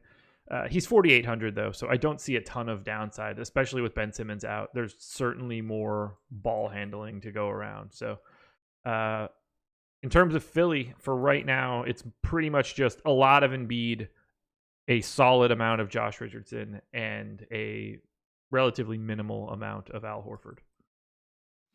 Okay. Yeah, I think that's fair. Yeah, Tobias's price. I mean, if you are going full stars and scrubs, it is a little bit harder to get to Tobias at where he is priced on DraftKings, a little over 7K. But another guy that gets a pretty decent boost from Ben Simmons, in particular, his assists do jump up enough where he's coming up for me. I do think he's worth getting a bit above the field on. Only 9% projected ownership for him right now. So he's come up a little since obviously he was questionable or a game time decision, but now he's good to go. And I think I'm willing to go there more than people are willing to go there, it seems so far. Getting any Trae Young on the other side or any Hawks, because Trae has been going wild, did go off in that game against Miami, a spot where he really hadn't gone off before. But there are some guys there, Herter and Reddish and Hunter, all kind of taking usage away from him. You saw that jump a little bit more last game in particular. But are you getting a Trae at all, or is he not a guy you're getting to at all? I don't have much. It's kind of scary that I don't. If I were getting to more Luka, I would want to offload some of that to Trae. But since I'm already under on Luka, I'm not as upset about it. But Trae at 5.5% is kind of scary. I'm just going to hope that it doesn't, like, I have him in 2 lineups right now. I'm basically ignoring it. Okay. Getting tagged by Christian Tixon in the premium Slack, some tweet from the 5th quarter, which I guess is a Philly blog. And I don't think this is news, right? You're seeing this one? The Tobias Harris is available tonight, but he will go to the locker room throughout the game for treatment. That feels just like rumor and innuendo than like an actual thing. I have a mild association with the 5th quarter, so I'm going to at least like it a little bit, but I don't know. Yeah, I mean, a knee issue isn't the best, but like what is he going to get? You can only get 1 quarter zone shot. Like what else are you doing for a knee during the game? Icing him down? I mean, you do that on the bench. I don't know. Like they're not going to write that unless they know that for sure. Interesting. All right. So maybe some reason to be a little more apprehensive about Tobias at his price point. I'll still be there. I can't go freaking out over everything. Also some other news coming in here from Fantasy Labs or Schmantasy Schmab. Excuse me. I screwed up my own thing. James Harden, Russell Westbrook, PJ Tucker about to land in Houston. Will play Monday. A lot of the guys worth noting fast. And I guess I can ask you, Josh, I'm pretty sure what your answer will be, but Kobe Bryant Memorial Tribute, big situation here, a couple blocks from me here in downtown LA. And a lot of the players there were out in the memorial flying back in. Does it give you any pause at all for some of these guys? Bradley Beal flying across the country for his game today. Does that worry you at all or no? No, I can't. I have no way to quantify that, so I'm just treating it like it doesn't exist. Yeah, okay. There you go. The 5th quarter saying, okay, this is meant to be a joke. So there you go. That's why. Oh, really? That's why the news sources tend to leave them to the real news. Did they really say that? Yeah, they were saying that they were speculating. Okay, this was meant to be a joke, but wouldn't be shocked if they did this tonight. Nothing is a surprise at this point. Well, on that note, go to the 5th quarter and read all of their articles about the Philadelphia 76ers sneaker culture. Shout out to Matt Widener. Okay. I thought this was like you writing under a pseudonym real fast. No. Good friend of mine writes about sneakers in the Sixers and sneakers in general. Tell him to clean up that Twitter handle if he's going to get. Nah, that's not him. All he does is sneakers. Fair enough. All right. So exercise, maybe some caution with Tobias, but that is not news. That's just an opinion-based thing. But knee issue, getting downgraded, certainly never the best thing overall. Also, I retweeted that. Let's see here. Anybody else on, I guess in Philly and Atlanta worth talking about? Like Cam Reddish jumped out to me that he shot 16 times in that last game, moving back to the starting lineup. And could be a bit of a defense going on Trae there, but you getting any of these fringe Hawks if you're not getting Trae? No, I'm not. Okay. I don't have much coming from the Hawks here. It's a tough spot. A little less tough without Simmons in there, one would think, at least for on ball. Probably most so for Trae, but I don't know. Herter, I think, still projects pretty well, but I don't feel the need to get there on this particular slate. Let's go through to Miami, because I do think this is one other spot people over the weekend, if you're playing any slates, probably saw Kendrick Nunn go off, Goran Dragic not quite go off as much. This spot again, no Jimmy Butler, big boost for those two guys, Dragic and Nunn. Also pretty decent boost for Bam Adebayo, who's had a 30% assist rate on the year when Butler isn't on the court. How are you feeling about Miami today? Are you willing to go back to Nunn, especially on FanDuel where his price is more appealing, or are you getting other guys today? So I'm actually only playing on DraftKings today. Okay. I have a ton of Kelly Olynyk. He's my second most owned guy as of right now. I mean, overall, not from the Heat. After that, it doesn't look like I have much coming in from Miami. Let me double check. 2x the field on Dragic, a little bit of Nunn, a little bit of Derek Jones, which I could feel comfortable getting rid of. Not nearly as much Bam as I was expecting earlier today, but I still have 7%, so I do have some shares. You get any Jay Crowder? Because he's somebody that somebody pointed out to me in the Four Corners comments this morning. And, theoretically, I guess if you're playing a lot of Olynyk, it does seem like a guy who can kind of take minutes away from that swath of minutes Olynyk's gotten as a starter. Any interest at all for you in him, or is it just really that's the value pricing and that's it? I don't have any. Okay, fair enough. Just wanted to check. I know I assume you're not a big Jay Crowder guy, but you never know. Sometimes you like these random guys. What's weird is that I normally am a big Jay Crowder guy. Oh, there you go. Okay. So I don't know. I have a little bit of Jay. I don't mind going his way a little bit, but certainly not a dude getting as big of a boost as some of the other guys we talked about here. What are your thoughts on Andre Drummond? Because price coming down, the minutes here have been a disaster for him. The deeper dive guys talked about it. I'm sure you talked about it on the strategy show this morning as well, but did play a few minutes together with Tristan Thompson that last game, but that was a game without Kevin Love. Drummond not closing games for the most part now, which doesn't seem the best for him. And a tough matchup against Bam Adebayo, in which Drummond was just very unproductive in over the weekend. Yeah. Are you getting any Drummond? Is it time to maybe buy on him with his price down, or is it still a stay away? I don't have a single share of anyone on the Cavs. Okay. Yeah, I was in on Drummond on Friday. Looked good. I think 36 fantasy points in 22 minutes in the first 3 quarters or so, and then just didn't touch the floor in the fourth quarter at all. So that was great fun as somebody heavy on him. I think the opportunity's there for him overall, but at this point, I feel like you really got to have at least one of these guys out for him to hit his upside. And a matchup against Miami too, just not the ideal for him. But 8,100 on DK. Eventually he's going to be playable again, just probably not today. Kevin Love will start. Elfrid Payton ruled out.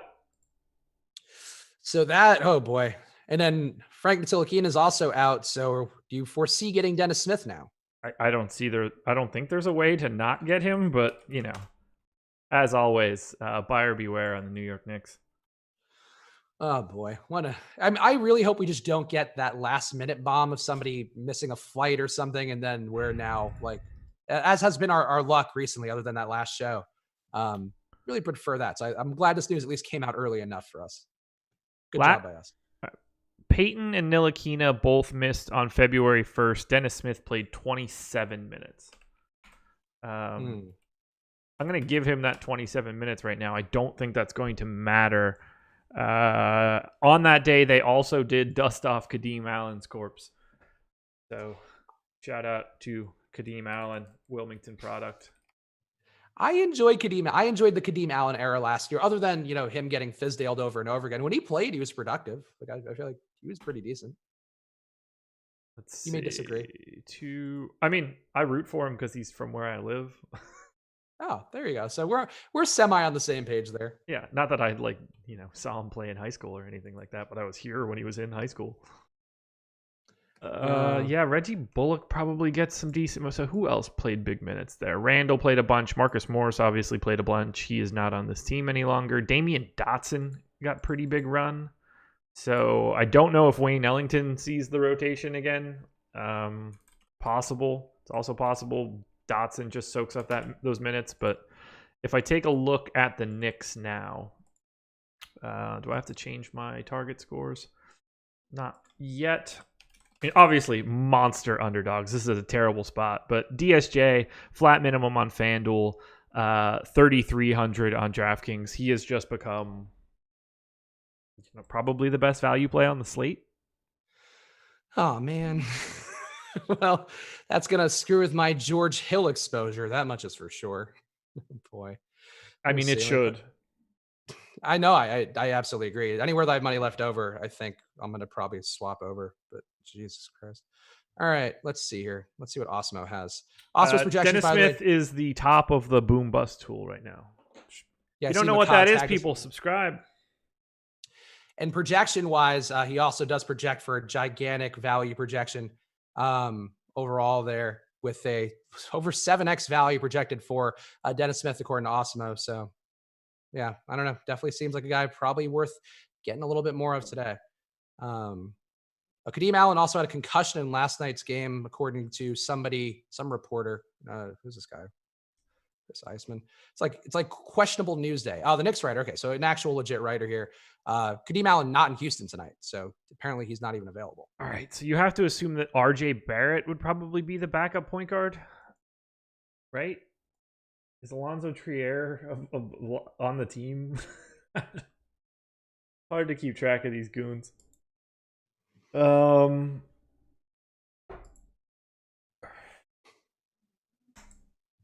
I would imagine RJ Barrett, plays some backup one now. I was getting him a little bit already, so I definitely don't mind that. But Jesus Christ, what a slate! What a slate! I mean, certainly. So, do you think this now? Because you actually said this exact thing earlier. Do you think this is now going to affect the overall ownership for some of the higher price studs and maybe Giannis in particular? 100%. They're all going to go up some sort of incremental amount. It sucks for my Joel Embiid ownership, but yeah, everybody's going to move up now. Yeah, not the best thing. Not the best thing. At least it's 6:30. We've got plenty of time to deal with it. We do. Let's see. Wiggy asking, can you ask Josh why he's playing on DK over FanDuel tonight? Is there any logical reason why, or that's just the way it happened? I just wanted to get in that $4 mega mini max today, but actually pay attention to it and not bounce between two sites. If I wasn't live, I'd be playing both, but when I'm playing one, I hate playing decent volume on both sites. It's really a pain in the ass when we're live. I firmly agree with that one. That much is for sure. Yeah, so just one of those days. If DraftKings wasn't running this monstrous $4 with 100K on top, which is a terrible payout structure, but certainly appealing, I would not be playing on DK today, or at least not this sort of amount. All right, here. Let's see if we got any other good questions in the Slack. This Knicks rotation is a pain in the bum. I mean, I guess we sort of answered this question, but if Elfrid Payton is out, we'll officially put the stamp here. Is DSJ the best value? You're saying that he is the best value according to your metrics? He certainly is. Also, Shake Milton starting for the Sixers today.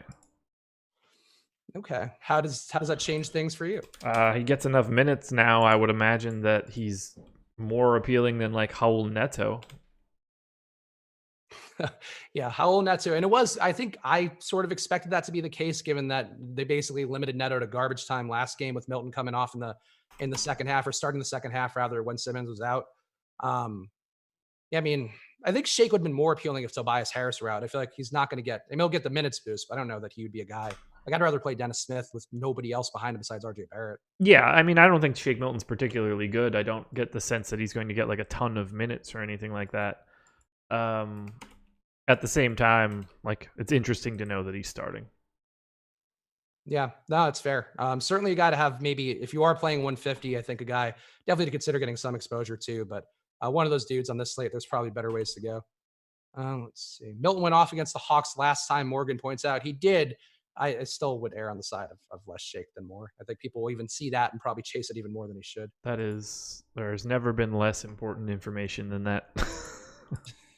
I mean, I actually did have Shake that day, a proud day to be a fan of Master Shake there, which I feel like should be his nickname based on Aqua Teen Hunger Force, if nothing else. But never saw it. Still not a spot where, I don't know. I think there'll be other places to go. What the hell was the news? Oh yeah, Knicks. I was like, what the hell was the news that just came out that I was actively working on? I wanted to see where Alex was on minutes. Oh yeah, we're all over the place.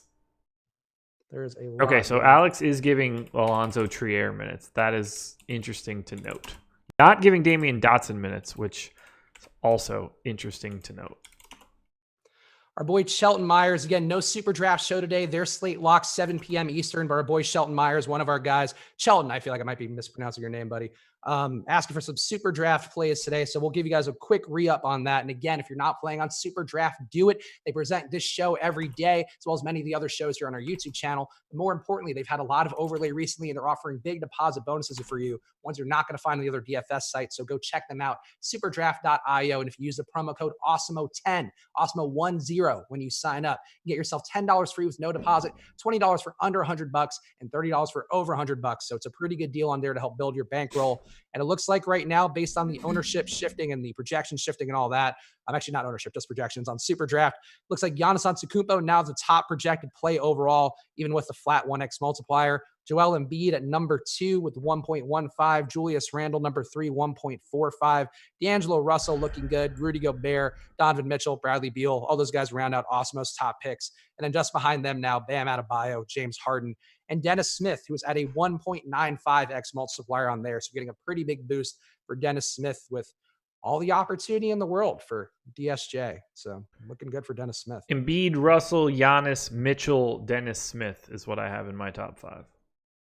Yeah, Dennis Smith, that's a really big multiplier. If he does spike one of those random Dennis Smith days, and this does seem like really the best possible spot for Dennis Smith to actually get a start with nobody behind him, playing against Houston, going to have to score, probably gets all the run that he wants, and a small team too is not going to be able to rim protect. I think that's a really good spot for Dennis Smith to actually be getting the run he's going to get.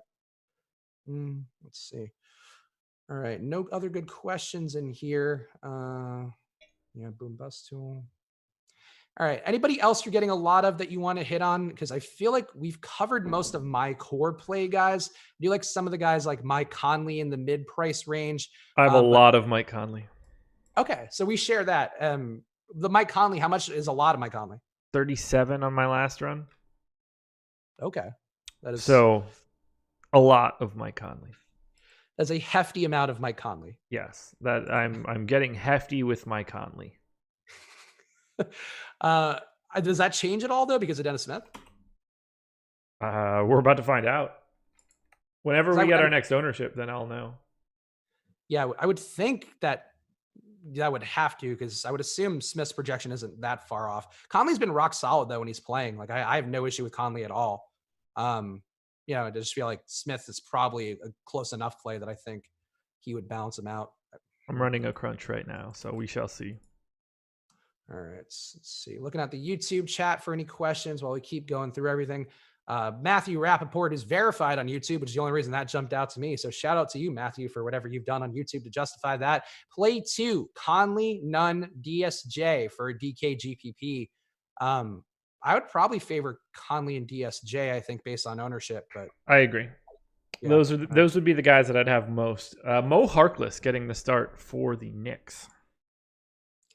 He's somebody who I think Adam mentioned on the deep dive as being a potentially interesting play. Do you see getting any Mo Harkless today, or is one Nick enough for you in your mix?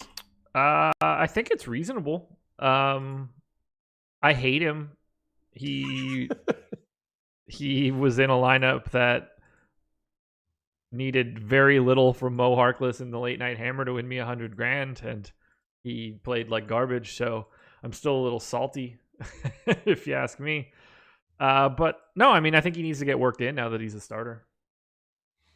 Okay. Yeah, I get it. Especially this matchup against Houston, could definitely see some nice corner 3 looks for him set up. Some ways for him to do Mo Harkless things and be useful. I just feel like on this slate, I feel like I have enough guys to go to, but Mo Harkless certainly will be one who's not a priority like DSJ might be. That much is for sure. Yeah, DSJ is very clearly the guy that I'm getting the most of. I'm going to end up with, I'm guessing, 90%. That is a lot of DSJ, but I mean, if ever there were a day, this is the day. That's also a very true statement. So Dennis Smith certainly rocketing up the charts. I got to figure out how to screw some of that, though. I think I can do this when we're off the show, so that's fine. Let's see. Couple games we haven't talked about much of. Memphis, I'm curious to hear your thoughts here. We kind of breezed through some of the value guys, but Brandon Clark, do you see him being a worthwhile play today? I think for me, his rates, I anticipate taking enough of a drop overall. And same thing we talked about with Gorgie Dang, where I don't know that they need his size as much. I think it's easier for them to go away, maybe even not start him and go to Josh Jackson or somebody like that. Do you see having Brandon Clark today? Are you with the Fields 18% projected for him? No, I had double that before. We'll see what DSJ does to change that. But I'm a big Brandon Clark fan. Just in general. I think he's really talented. He's not like your normal rookie. He's at a different level of NBA talent coming in, just a bit more ready than most.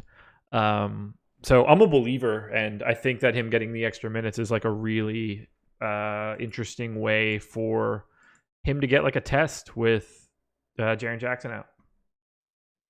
Yeah, I think that's fair. I do think he's talented. I just feel like I guess you could just play Gorgie as the backup 5 now because I do have him, but I don't know. Like I just feel like his minutes don't feel the most secure, and it just wouldn't shock me if he didn't start. And if he doesn't start, like what run is he going to get? I think that's kind of, especially against the Clippers. Like, what's the point of having a guy with Clark's size out there when you have Jonas in the middle already kind of doing something they're going to pivot away from court time wise when Zubac is off the floor?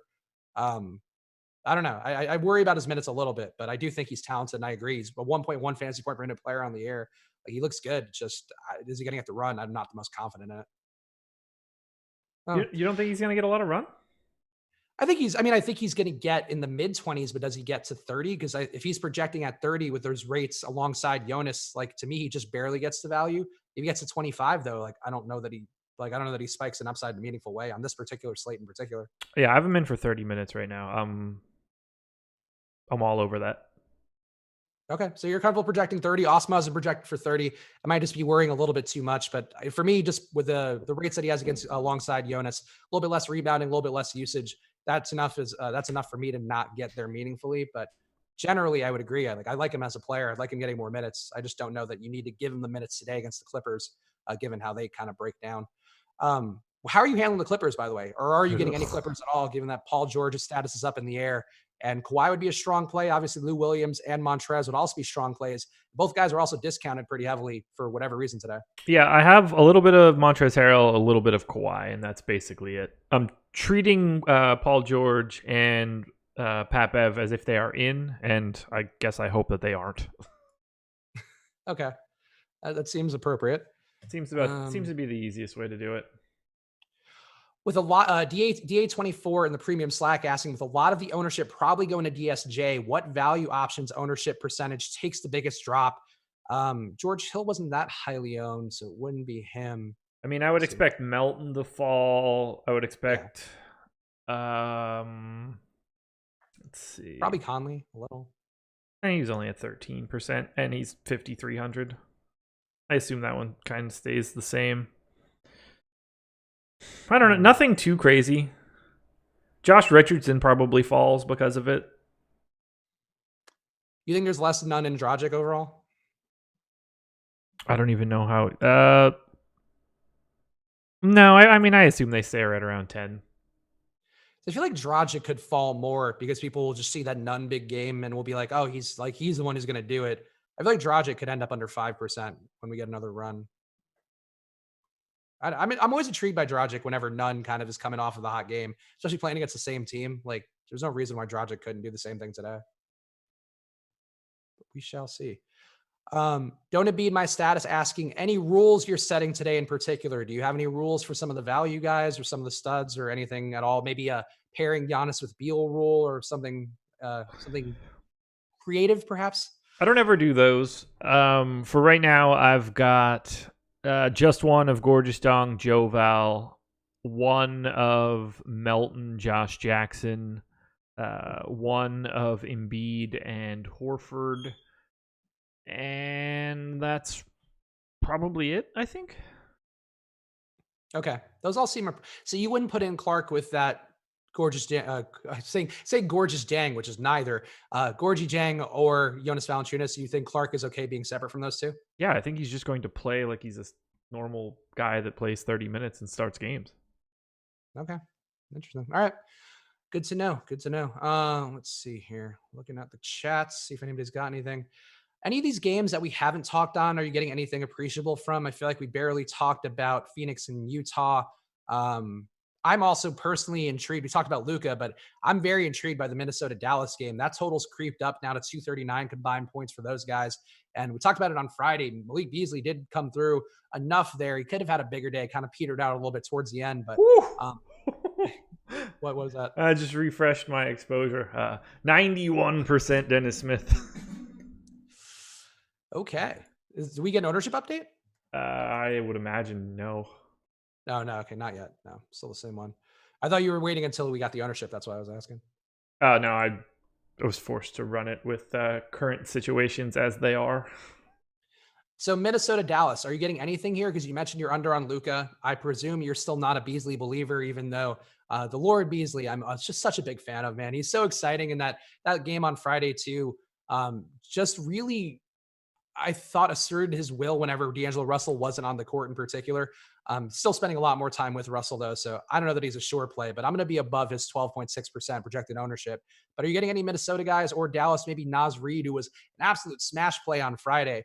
He ended up getting ruled in or getting ruled as a starter a little bit late, but still priced at a playable range, even though his foul issues make him really untrustable to me. I do have D'Angelo Russell, about double the field. I'm neutral to the field on Beasley. Man, you love those guys that are really good for teams that stink.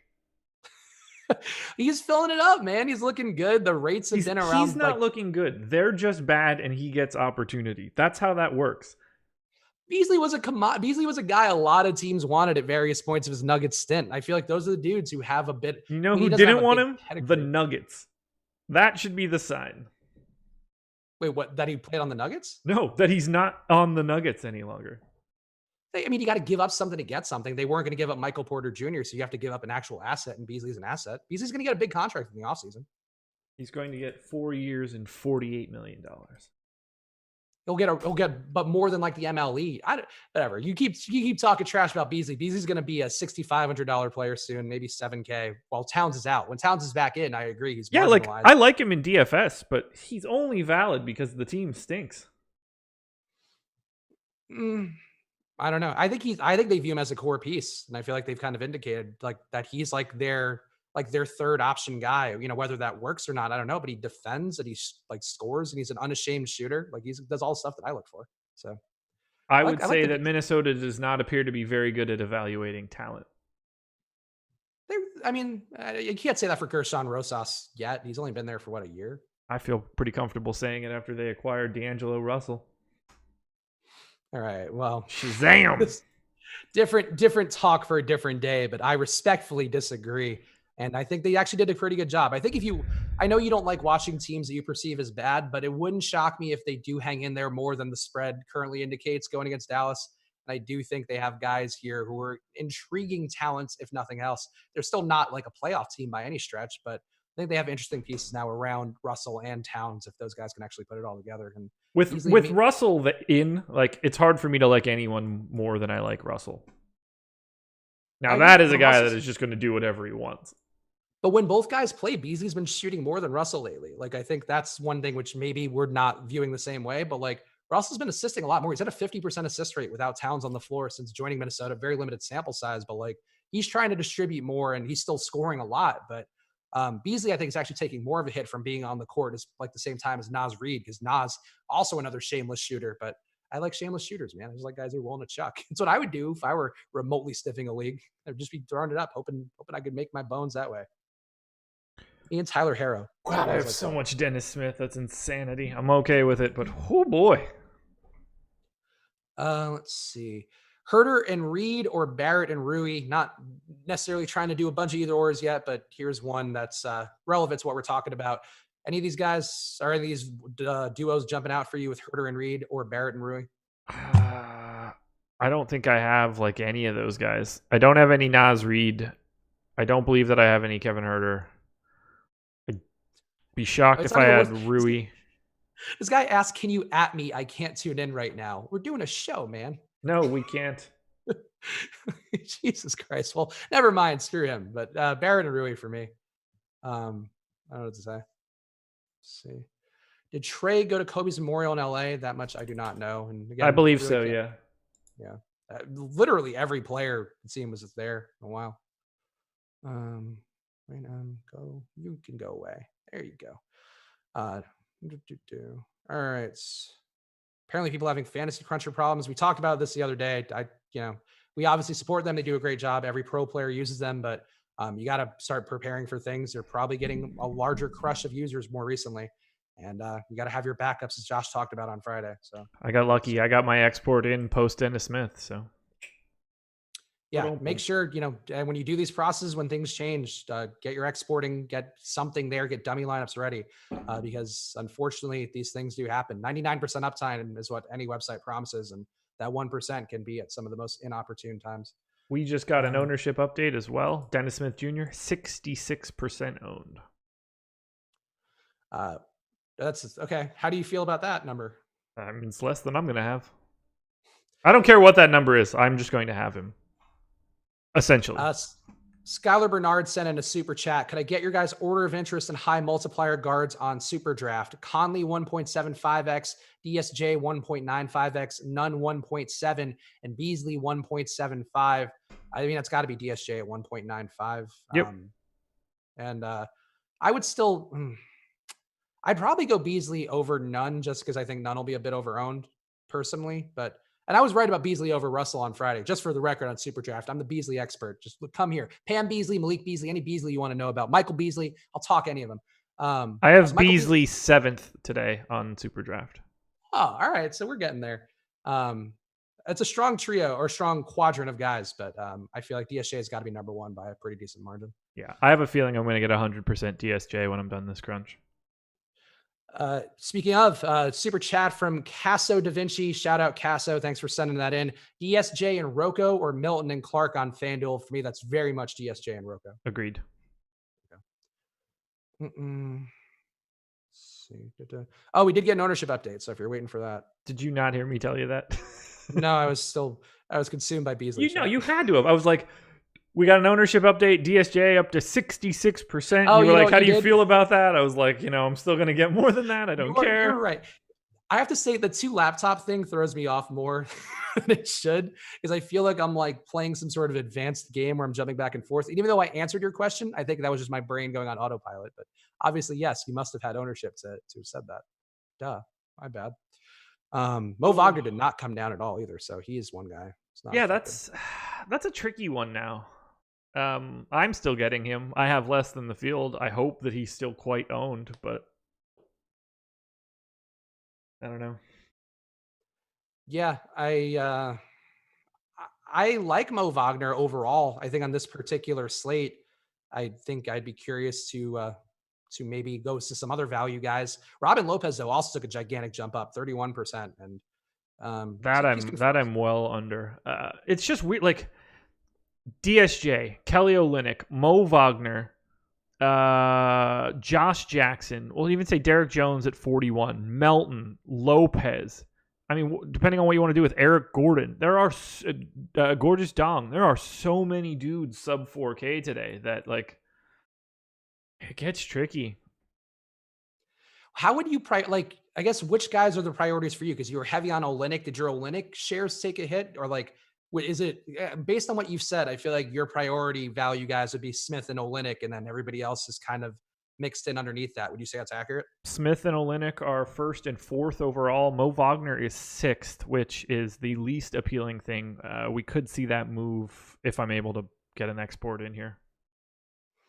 Okay. I've got dummies in that I'm comfortable with, but I am running a fresh crunch with the ownership update, so I'm hoping that I can get this in. We have 9 minutes. I'm not entirely sure. I got to get lucky. Don't we all? In this workaday world, isn't that all we need? Let's see.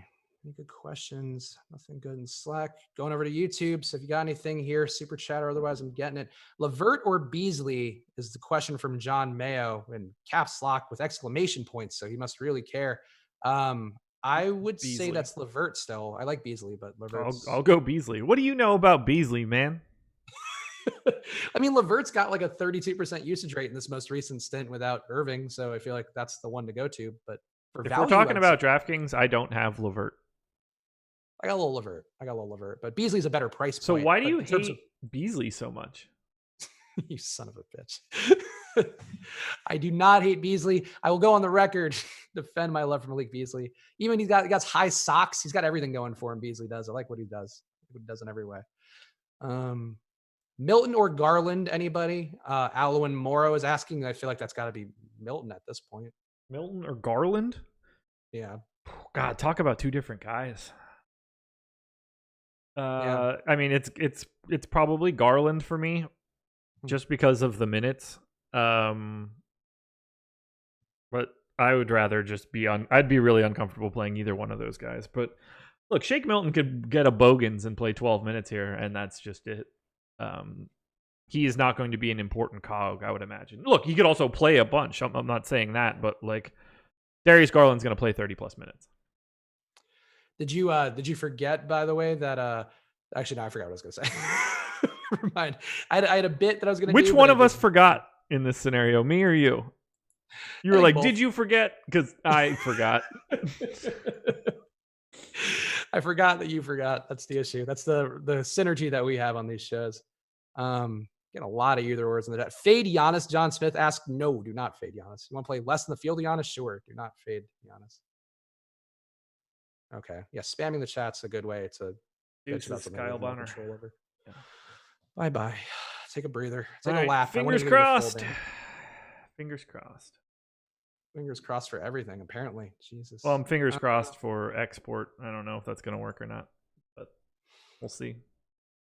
Great day to hand build, but not a good day because I don't have nearly enough Dennis Smith. But hopefully we'll fix that. The question was fading Giannis. That was what I meant to ask. Is there any reason at all for you to fade Giannis in your mind, like to not play any? Because I feel like if you want to go under it, sure, but to fade him entirely to me seems like a really bad idea. I didn't get my export. No, I have 39% Giannis, so I am 2x the field. Yeah, I really think Giannis is in a very strong spot. You really do need. I mean, you need Washington to keep it close for sure, but Giannis has still been in the high 20s recently, and even in games where he wasn't doing that, and he's about 2 fantasy points per minute on the year. So I still don't hate him overall. He's not going to kill your lineup, I would think. The guys who will kill your lineup are probably the guys you're going to pay for Giannis, which I think is the issue. Doesn't look like I'm getting the final crunch that I have, so my exposures are going to be where they were. Ooh, well, you're a man of the people. You're suffering along with them. That's all you can do. Very true. That's all. You sound so delighted. See? Look, I'm cool with it. Got it. Shazam. Oh, there you go. A little positive energy. There's no way that I could run another crunch though, so this has got to be it. If we get news, it's troublesome. Lock the slate. Lock the slate. If for some reason, by the way, you have gotten your crunches in, your lineups are all in, you're ready to go check out SuperDraft right now. The tournament still has about 700 entries left to fill it. So there should be a little bit of overlay or at least a decreased bit of rake on this tournament today. 4K up top in their jump shot. So check them out, superdraft.io, and use the promo code Awesemo10. $10 free without depositing a cent of your own. $20 if you deposit under $100, and $30 if you deposit more than 100 in super cash. Just because real money on there, you could play in any tournament, and then if you win it, it's yours. Let's go to superdraft.io and check them out right now. And just be prepared to play on there, because especially in the back half of the week, they're going to have a lot of overlay. That's what we've observed so far from doing our little super draft shows. Your interesting question from Akkad. Would you play 100% of Embiid or 0? Choices are limited with no optimizer available to him. 100. I'd say 100. Yeah. Okay. Absolutely. Wouldn't even bat an eye. Wouldn't even be upset about making that call. Yeah, I mean, I was already choosing to almost do that. I mean, I'm at 75%. I have 57 right now. He's my second most owned guy.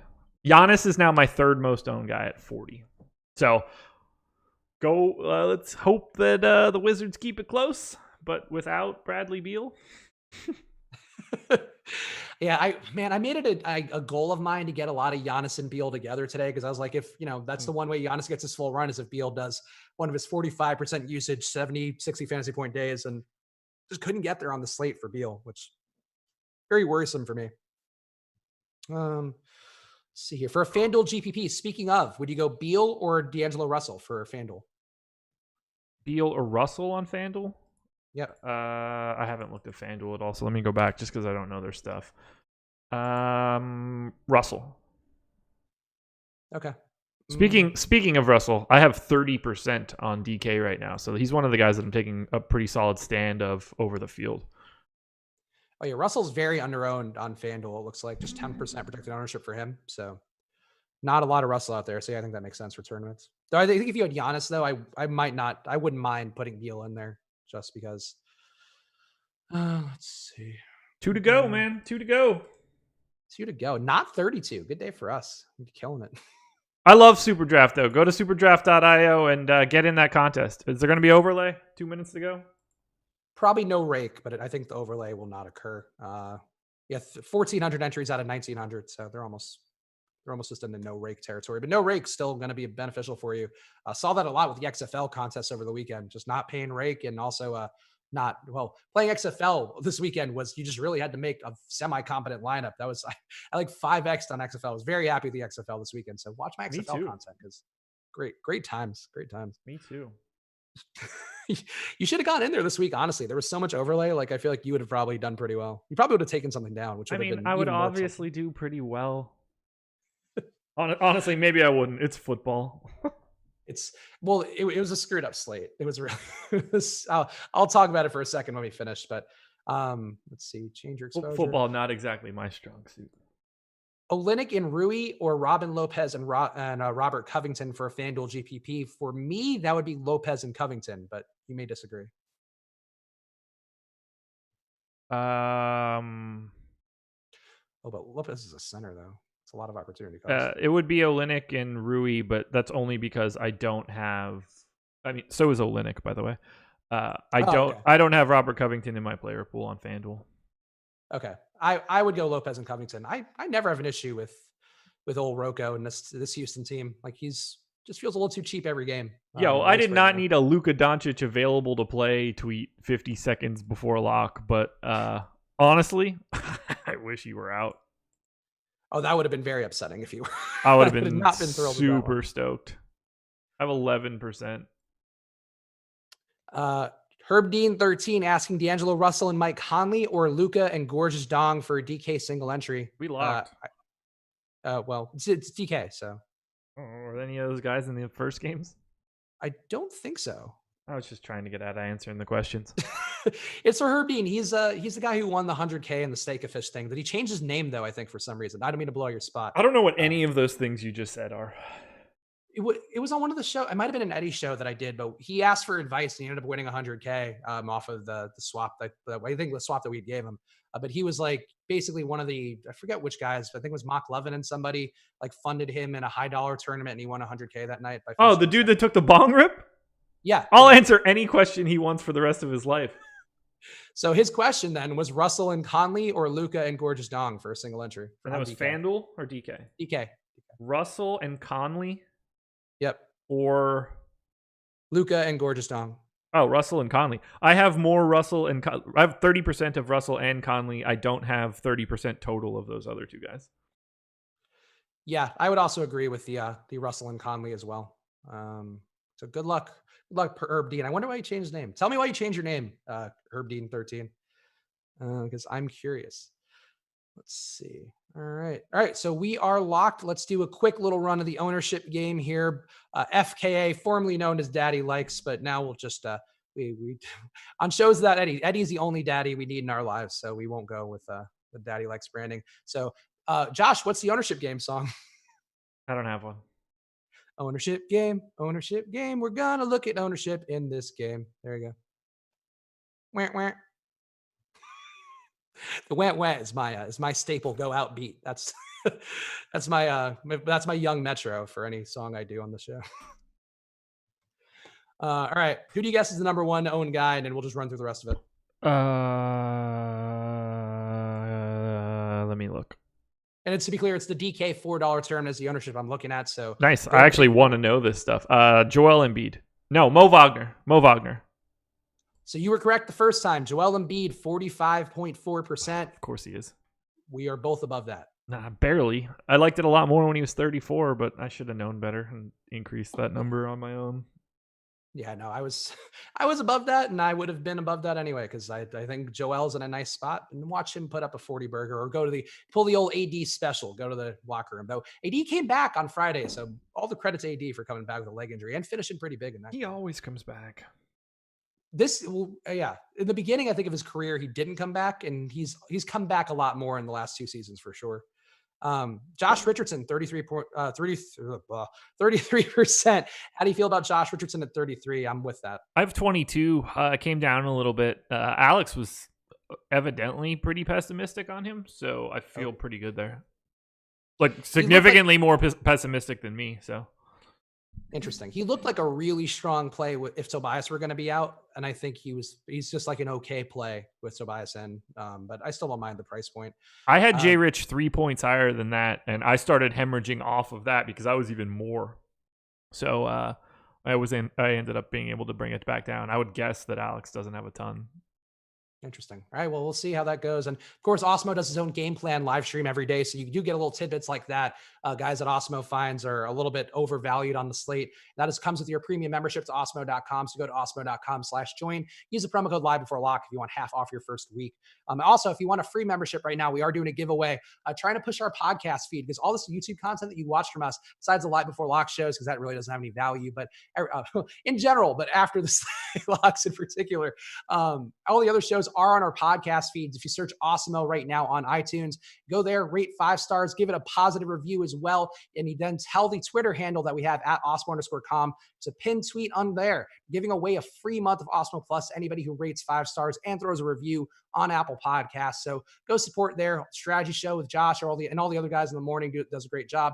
Four Corners is on there. Contenders is on there every day. All the content we have for NBA every single day is available in audio form on our podcast feed. So that'll help you out just overall. But if you want to win that free month, check the pinned tweet on at Awesemo_com for our special podcast review giveaway to try to make sure we're taking care of that as well. Whenever we're not on YouTube, by the way, we're on Twitch and we're on podcasts. So probably good to subscribe there just to be safe. Number 3 here, Giannis Antetokounmpo, 30%. How do you feel about that? I'm well above that as well. He's 32? 30.13. I have 40. Again, I liked it a lot more when I thought I was double the field. I feel like you can't be surprised though that you're not getting double the field because all that value opened up. So this is exactly what you said would happen. Yeah, I mean, it's not important, I guess. I guess Kendrick Nunn, you're right. I'm not surprised. That's a good way to Kendrick put it. Nunn, 24%, a little bit higher than I think we had him for. Where's Dragic? Yeah, Dragic. So Dragic I was right about this. Dragic is close to 5%. He's at 6, but Nunn, a lot of people took that, 24.3. I am under that, and I feel good about being under that. Nunn is 24? Yep. Okay. I don't even need to look at this expected ownership column any longer. I have 14. I don't mind that. I didn't love the DraftKings price. I think he's perfectly reasonable at 5,600, but I'm happy with having additional ownership elsewhere. Yeah, I agree. I think really the thing to me is that Nunn can certainly lose the opportunity to Dragic in a very easy way. Also, Bam Adebayo could take some of that away from him. Big day against Cleveland, playing the same team again, but I think that's a little bit of a trap here. Price point still works, but you haven't mentioned Mo Wagner yet, right? No, he's coming up. Here's an interesting one at number 5. Al Horford, 24%, way under on that. So what you're saying is that Mo Wagner isn't 38% owned. Nope, he's under Al Horford. He's at 22. Okay. Turns out I'm still with the field then. I'm Mo Wagner. I thought it was a fade, which was fun. Al Horford is what? 24 flat, 23.5. Okay, I have 11. I'm happy to be under. That was the goal. I think I got like 2 lineups with Horford today, and I was just like, I don't want to do this today. And there was enough value that opened up, so I didn't have to. So thanks, Al Horford. But Jesus, that's a lot of Al Horford. Kelly Olynyk, 20%. Fair. I think I'm a little bit above that, but barely. How do you feel about Kelly Olynyk at 20? I have 36. Again, I liked it more when he was at 14, but I'll take it. I'm happy to have him. I honestly wish I would have had a little bit more. So this one I am way too heavy on, but the ownership that we had was a little heavier, and now it's a little bit less in the main tournament. 16% Robin Lopez. We had him at about 30. I was going to 45, so I am now triple the field on Robin Lopez. So see how that goes. I have 10. I liked it a lot more when it was 30. I liked my 50 a lot more when it was 30. I like it all a lot less now that he's 16, but we'll see. Go nuts, Robin Lopez. You can do it. I mean, if I'm you now, I'd be happy. True. I guess I have more of a stand now instead of like a half stand. No half measures for me today. It's full measures only. But you're not a Breaking Bad guy, right? Oh, I am. Oh, okay, good. So good. So you're with me on the full measures then. Absolutely. Trae Young, 13%. Surprised he got that high. I only have 2%. Makes me a little bit more nervous that he's in double digits now. Tobias at 12. I kind of thought that would get a little higher too. I'm above that. I'm at 30, I think, with him. What is he at? 12.3. I have 9. That's what we projected. I'm cool with that. Okay. Derek Jones at 12%. I'll burn through a couple of these. Derek Jones, 12. Bam Adebayo, 9. Shake Milton, 8. Bradley Beal, 7. I feel like Bam, Shake, and Beal, I would probably want a little bit more. I didn't get more of any of them besides Bam, but I would have liked to have gotten more Beal, as I mentioned, and Shake as well. I have 17 Bam. I'm happy to be there. I don't have much Shake, and I'm okay with that. I don't have much Bradley Beal, and I'm not okay with that. You with all them fries and no Shake, huh? Boy. Be lucky you're not going another 25 minutes. Jay Crowder, 7%. Duncan Robinson, 7% rounded up. Rui Hachimura, 6%. Goran Dragic seems undervalued to me at 6.1%. What'd you do with Goran? Did you get any of him? I have 13. Okay. Yeah, so you're double. That seems about right to me. Furkan Korkmaz, 5.3. George Hill, Furkan's at 6. Glenn Robinson's 5.3. George Hill's at 4.6. I got more than that, which I would have liked to switch to Dennis Smith, and I did not. So, Chris Middleton, 4.6. Alec Burks, 4.4. Did you get any Burks? No, I did not. Not really happy about that either. Yeah, Burks, one of those dudes that could spike an upside day against Atlanta for sure with a depleted squad, but probably a higher likelihood of him doing that if Tobias weren't in. But I don't know. That's just my gut read. Chetty Osman, 4.2. DeAndre Hunter rounded up 4. Troy Brown rounded up 4. Eric Bledsoe, 3.3. That seems a little low for Bled. I didn't get a lot of him, but I do like Bledsoe at 3%.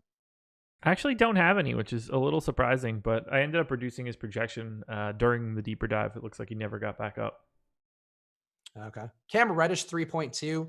Kind of intriguing, I think, if you do think that he's going to keep poaching a little bit of usage off of Trae. Isaac Bonga, 3%. John Collins, under 3%. I know you never really get Collins, but did you get any? No Collins, no Bonga. Kevin Herter, 2.4. Jan Mahinmi, 2.1. Feels like Mahinmi should be a little higher owned with the Chalk Wagner, one would think. Yeah, I have, the not Chalk Wagner, you mean? He's still chalky enough. I would disagree. Not chalky enough for you. Chalky enough in general. Yeah. I have 6% Jan Mahinmi, so I don't know. We'll see there. I only have one. I don't know if I mentioned it before, not that it matters, but that was a rule that I had one of those two. Let's see. Really nobody that good. Actually, here's an interesting one. I'll skim through these. Colin Sexton, 2%. Ersan Ilyasova, 1.6. Andre Iguodala, 1.3. Andre Drummond now down to 1.3. I got none of him today because I'm just mad at him about Friday.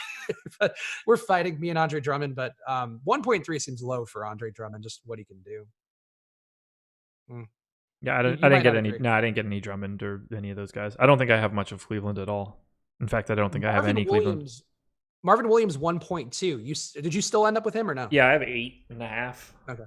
I'm pretty comfortable with that. Like, there's a non-zero possibility that Marvin Williams just plays like 26 minutes. I agree. Darius Garland, 1.2. Kevin Porter, 1.1. Dwayne Dedman, 0.9. Maybe he needs to play a little more minutes there. I don't hate that. Shabazz Napier, 0.8. I do think he's a guy who can chuck in that second unit, take some looks that Davis Bertans wouldn't be taking now that he's out. Larry Nance, 0.8%. Dante DiVincenzo, 0.7. Tristan Thompson, 0.7. Kevin Love, 0.6. Jeff Teague, 0.6. Wesley Matthews, 0.5. Pat Connaughton, 0.5. Raul Neto, 0.35. Davis Bertans, 0.3%. Josh, what do you think those 0.3% of people did? They paid the rake. They did. You played yourself. Bless up. Another one. What? One place that you're not going to pay as much rake today is on SuperDraft in many days because they're a newer DFS site. So go check them out at superdraft.io. Again, their slate locked at 7 p.m. today. I believe tomorrow they're back to a 7:30 p.m. lock. So, hey, Eric Bledsoe hit a 3. So that's gonna keep up, I hope. Either way, though, check out SuperDraft, superdraft.io. Use the promo code Awesemo10, $10 free if you don't even deposit anything, $20 if you deposit less than $100, and $30 if you deposit more than $100. So get in there now, especially in the back half of the week. There's going to be a lot of overlay, I promise you, on there, and it's going to be helpful for you to be playing on SuperDraft, getting familiar with there. It's about as simple of a site as you can be. And as I mentioned earlier, SuperDraft projections were free today. They're free Monday, Wednesday, Friday. So The investment to you is really minimal to have a shot at taking down some big prize pools. So check them out right now at superdraft.io. All right, let's call it quits. Josh, anything you want to hit on? No, not really. Go Joel Embiid, I guess. Go Giannis. Go Kelly Olynyk. Apparently go Mo Wagner. Go Dennis Smith Jr. That's really all that matters. Yeah, hopefully you all got your appropriate amounts of Dennis Smith Jr. in there, because I'm now not, because I didn't realize that George Hill was going to lock for me. So go George Hill. We'll be back with you guys tomorrow. I believe it's Eddie and Sal or somebody. Definitely Eddie, not us. Definitely not us. So if you hated the show, then tune in tomorrow. Otherwise, we'll be back later in the week. So we appreciate you guys. Hit the like button before you go, and good luck tonight. Good luck. I don't know. It's not the good luck part. Good luck. Good luck tonight, guys, and good luck.